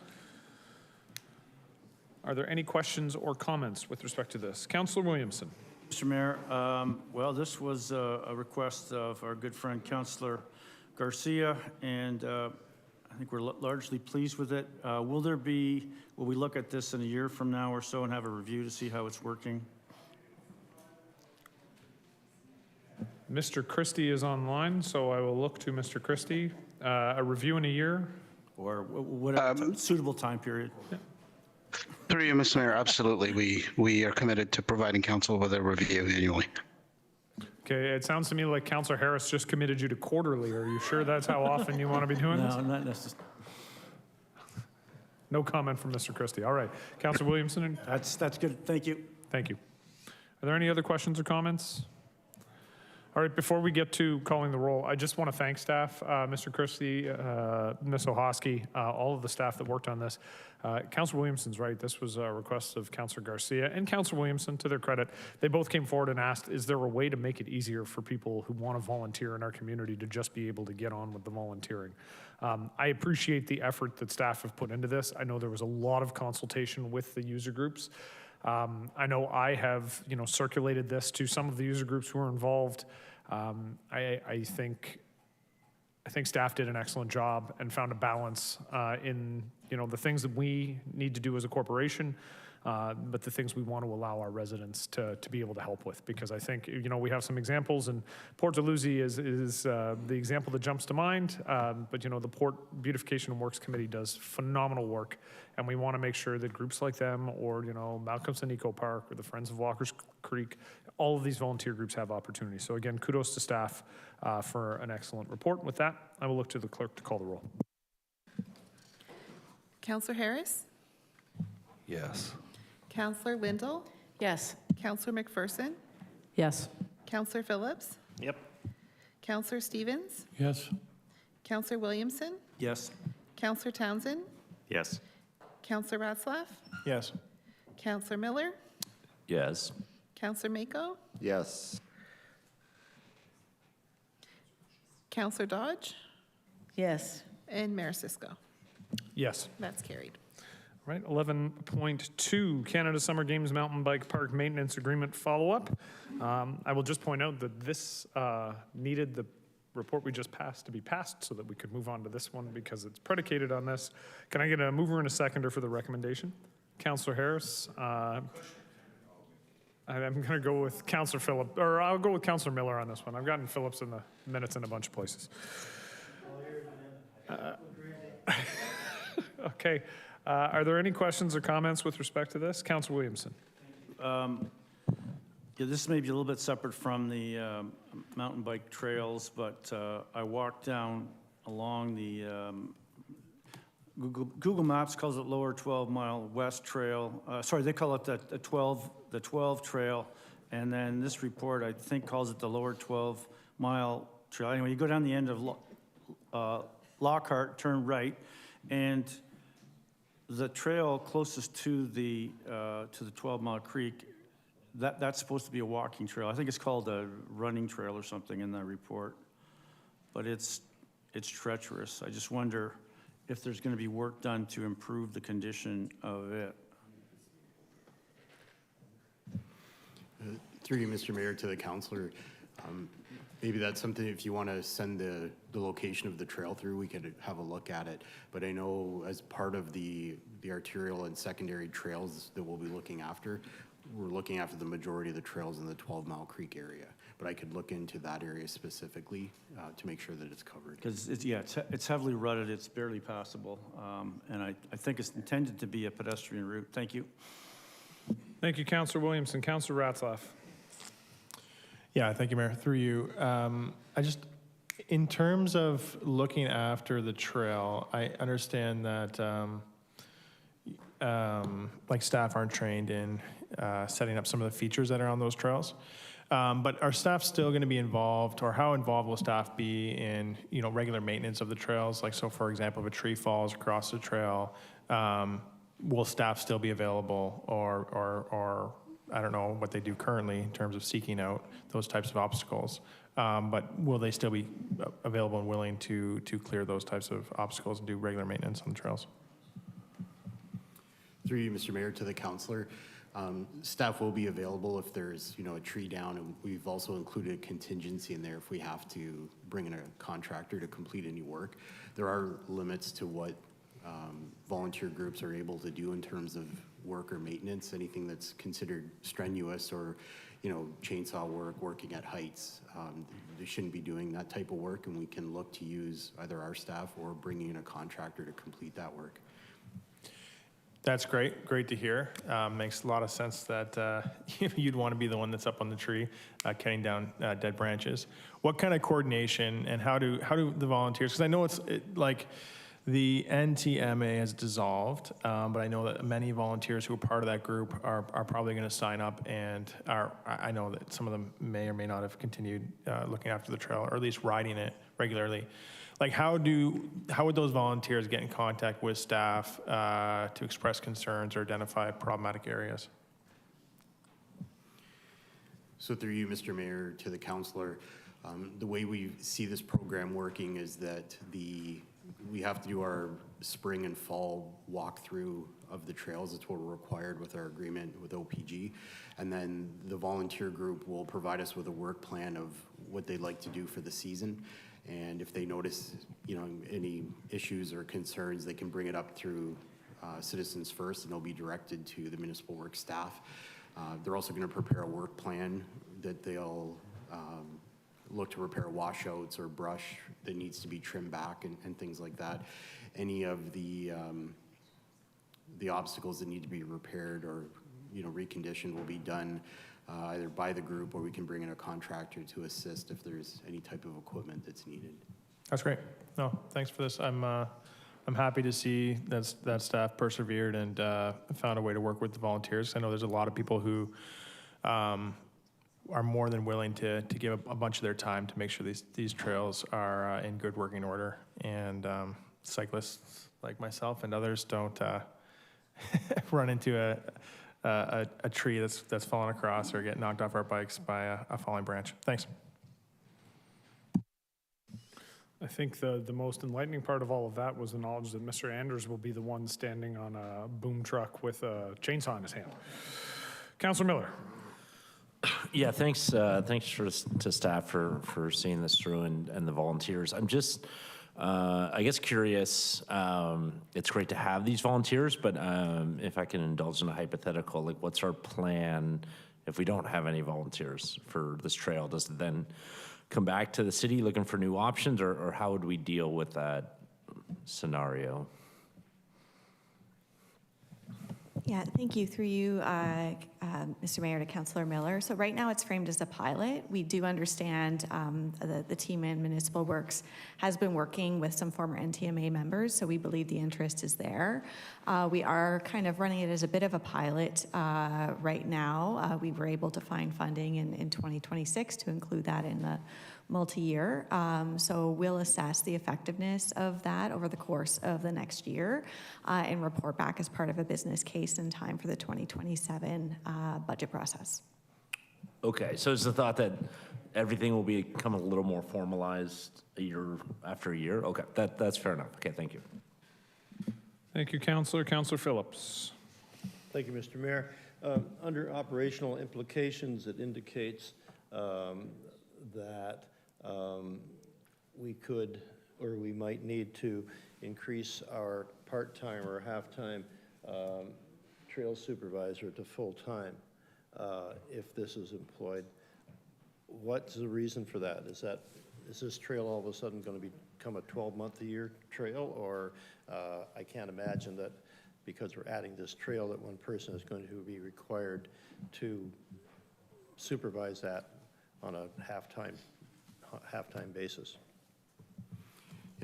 Through you, Mr. Mayor, to the councillor, one of the issues we'll have to work out with the group is the time that they want to come in to do the maintenance work, if it's in the evenings or during the day or on the weekends.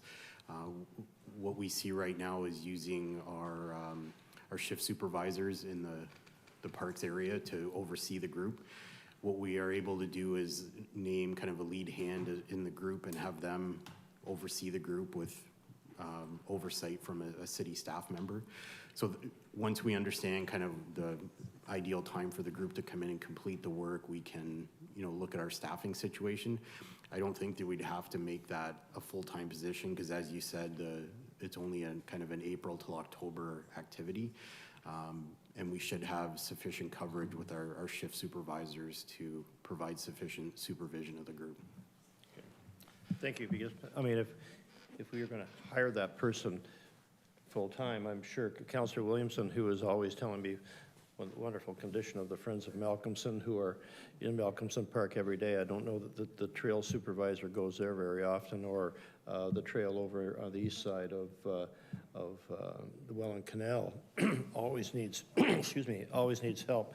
If that goes full-time, those spots would have to be accommodated in a better way too, I think. Thank you. Thank you, Councillor. Councillor Harris.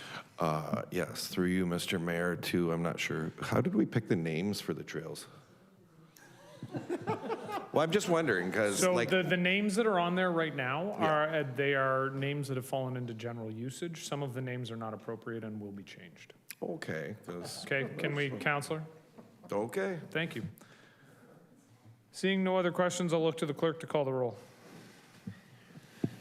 Councillor Harris? Yes. Councillor Miller? Yes.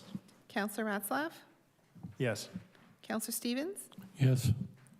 Councillor Dodge? Yes. Councillor McPherson? Yes. Councillor Mako? Yes. Councillor Townsend? Yes. Councillor Williamson? Yes. Councillor Phillips? Yes. Councillor Lindell? Yes. Mayor Cisco? Yes. That's carried. Item 11.3, Engineering, Facilities, Environmental Services, and Community Recreation and Culture Services, the Kiwanis Field Scoreboard. Can I get a councillor to move the recommendation in the report? Councillor Townsend, Councillor Harris. Are there any questions or comments with respect? Sorry, can we just, sorry, I got to turn voting mode off. All right, who is up first? Councillor Williamson. Thank you, Mr. Mayor. Just this $350,000 for a scoreboard is seems kind of rich. Is there an opportunity for us to generate some revenue through advertising on the scoreboard if it's got this fancy display? I'm going to throw that to Mr. Christie, who I believe is on, and I'm hopeful his answer is yes. I'm here, Mr. Mayor, and through you, yes, absolutely. We intend to seek out opportunities wherever we can to generate revenue. Thank you. And Councillor, just so you know, that is actually going to be a part of my budget as a request for staff to come back with those revenue-generating opportunities. This is a prime example of a revenue-generating opportunity. Councillor Dodge. Thank you, Mr. Mayor. I just have one quick question for clarification. We've laid out what the costs and whatnot would be, and then we have said that we're going to put this out for an RFP. I'm wondering why we put out what we think everything's going to cost, and then we're going to RFPs. Through you, Mr. Mayor, to the councillor. The reason we've identified the approximate cost is that we've done some research into what the type of scoreboard we're looking for goes for in the market, and those are the numbers that we've come up with as budgets for the various components. Okay, I guess my question is that what I'm to understand is when we go to an RFP, we're asking for them to come to us with their best price, not that we're putting out our price that we're willing to pay first. Through you, Mr. Mayor, to the councillor, this is a very similar process to when we put budgets together for projects. We identify a budget for the project, and we hope that in a competitive process that we would get more beneficial pricing through the RFP process. Thank you. Thank you, Councillor Dodge. Councillor Phillips. Through you, Mr. Mayor. I agree with Councillor Williamson that it's a big price. As far as the video display is concerned, at $120,000, that's one way to knock it down. I don't know that we need a video display there. It's, you know, it's a scoreboard. It's not like we're getting 20,000 people to watch a game, or 5,000 like we have at the Meridian Center. We don't generate significant crowds. Well, you're there more than I am. You can tell me that I'm wrong, and by the look on your face, I am. But I'm just saying that if we want to save money, that's $120,000. Do we really need a video display? So, Councillor, the one thing I will say is if we don't have a video display, then the opportunity for revenue generation disappears. Because the video board would be the method of advertising. I will also say, and I mean respectfully, we do have football games, and when Club Roma is there playing soccer, you can see crowds of upwards of 700-800 fans. In fact, I will say Niagara Spears games, they draw very large crowds. Okay. Well, if we can get $120,000 out of it to get a video board, I guess it's worthwhile. But I'll just leave it. I guess I just thought that, I look at our high school scoreboards, and I know they're not generating the fans like that. But okay, I'll leave it at that. I'll let it go. From the look on your face, I think it'd be wise to do that. I apologize if I gave a face there. I didn't mean to give a face. Councillor Townsend. Thank you, Mr. Mayor. Just to really understand this video board a little more, I understand the advertising aspect. So third-party advertising, is that the main goal of it, or is this kind of going to also be including like instant replays of during the games? The kiss cams, which have been very controversial as of late. Just wondering what is the intent? Is it strictly to do advertising, or include instant replay, similar to what they do at the Ice Dogs games? So, it really, at that point, it comes down to what the individual teams would like to use it for. I mean, it's a value add for the facility. It's something that as more fields are coming online, it's an amenity that's being added. I think that's the purpose for this. When staff came forward, they added that in because it is an amenity that a lot of other communities are making standard. It offers the revenue generation, but if a group is outfitted and is able to offer, instant replay, then it's a mechanism for that. Thank you. Thank you, Councillor. Councillor McPherson. Thank you, Mr. Mayor. I guess the question goes to kind of what we've been talking about when it comes to advertising and sponsorship and that sort of thing. do we have a plan for sponsorship overall? Is there, I know there was a report in 2017 about sponsorship and advertising, so I'm just curious if So we're there going to has bring been, that back. and I appreciate the question. As a part of my budget, there will be a request for staff to update that plan and for council to make a decision in the coming months on, actioning a sponsorship strategy that takes advantage of situations like this, but other advertising and sponsorship revenue opportunities that exist in the city. Because I think we've heard from user groups specifically with respect to hockey, so I'll use that as the example. But if you go into any of our community rinks, they are fairly bereft of rink board advertising when opportunities do exist. But we also have a situation where we have not properly resourced the selling of sponsorships and advertising. And so whatever strategy comes forward obviously would have a price tag, but the expectation is that person would be generating more revenue than the position costs. Again, it'll be a part of my budget as a report request of that nature. Fantastic. Thank you. Councillor Mako.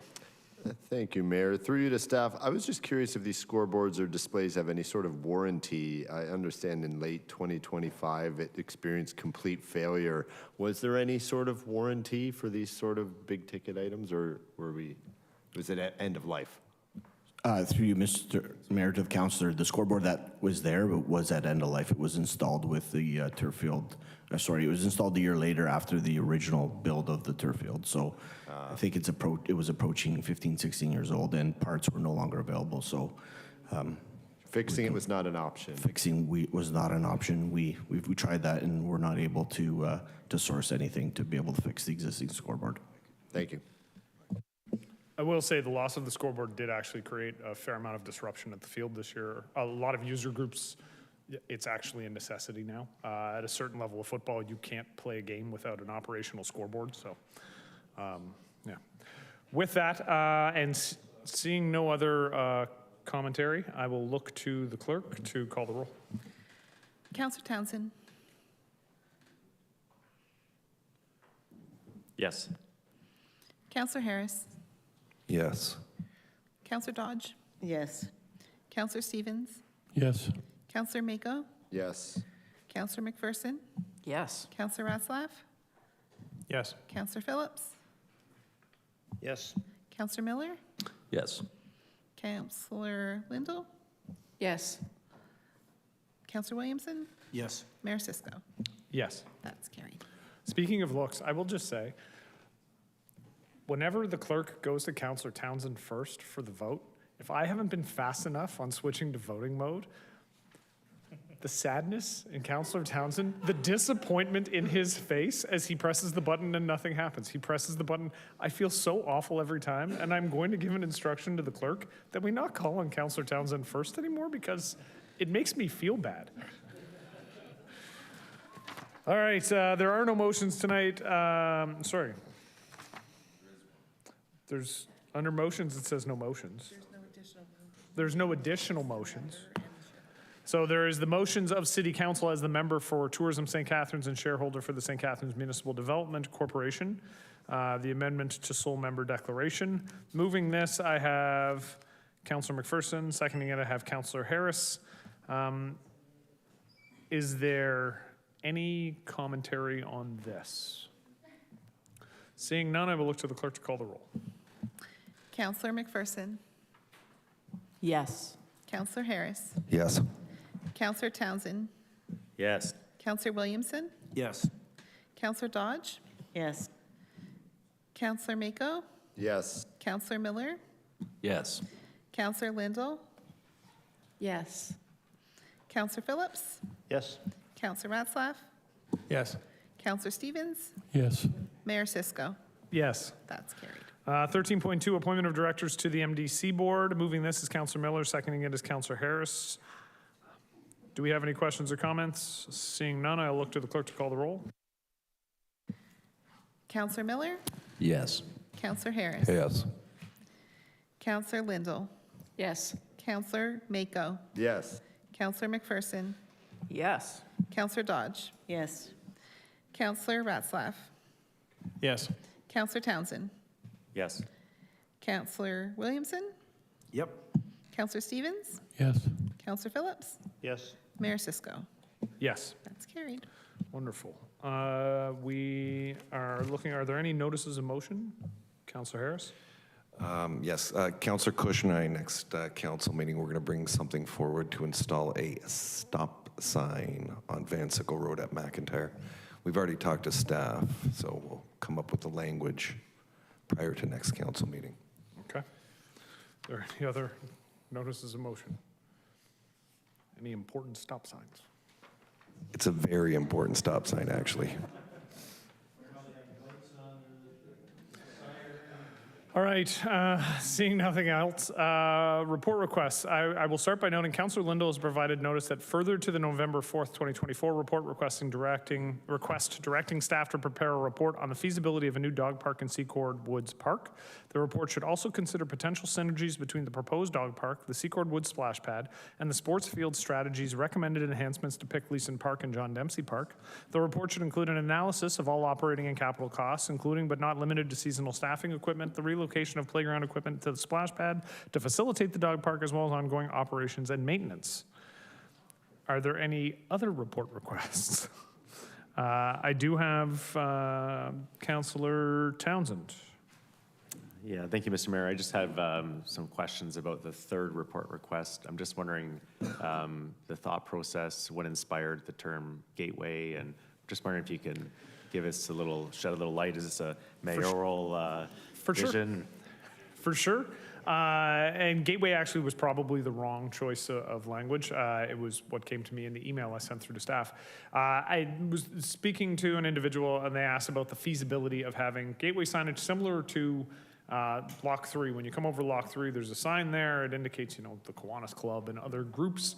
And the individual was asking, would it be possible to have more of those at other entry points into the city, perhaps more modern and offering the opportunity for people, groups and organizations in the city to be able to get their name out there. So I'm asking staff for a feasibility report. Really nothing more than that, just to see if it's been entertained, what the cost would look like, and if it's something we want to go down the path of. Thank you. Okay, there are several report requests up on the board there. Councillor Lindell, Councillor McPherson, and myself. Councillor Dodge? Thank you.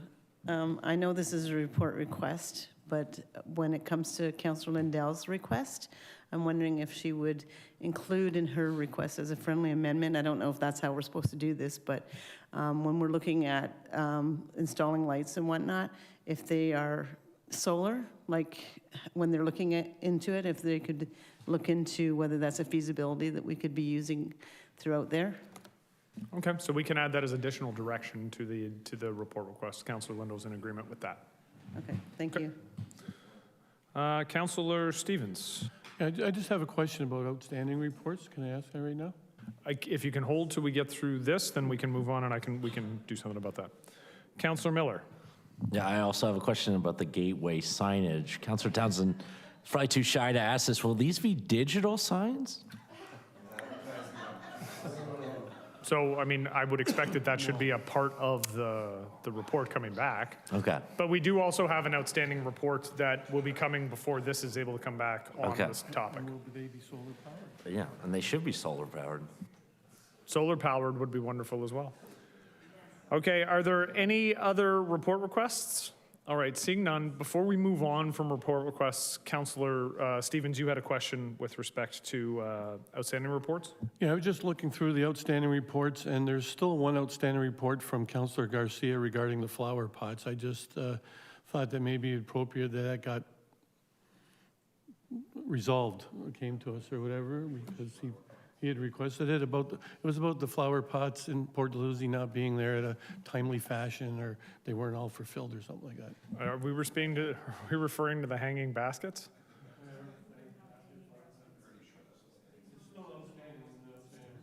Okay, so we'll take that back and we'll figure that out on the staff side. I don't think we need to. Okay, we will take a look at that.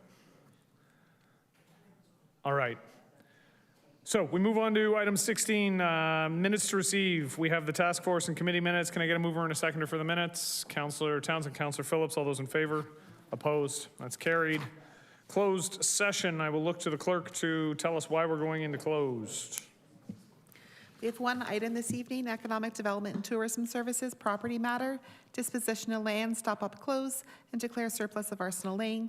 Closed session pursuant to Municipal Act 2001, Section 239(2)C, a proposed or pending acquisition, disposition of land by the municipality or local board. Can I get a mover and a seconder? Councillor Stevens, Councillor McPherson, all those in favor? Opposed? That's carried. Away we go.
Back, motions arising from closed session.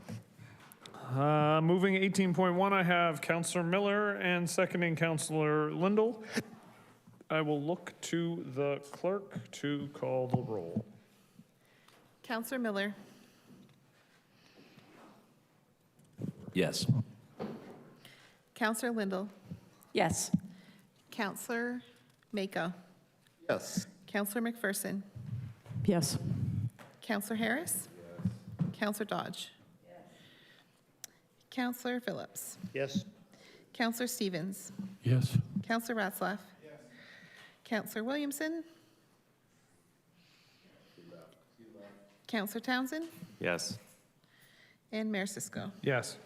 And that's carried. Can I have a councillor to move the bylaws A to H? Councillor McPherson, Councillor Mako, all those in, oh, sorry, no. Yeah, all those in favor?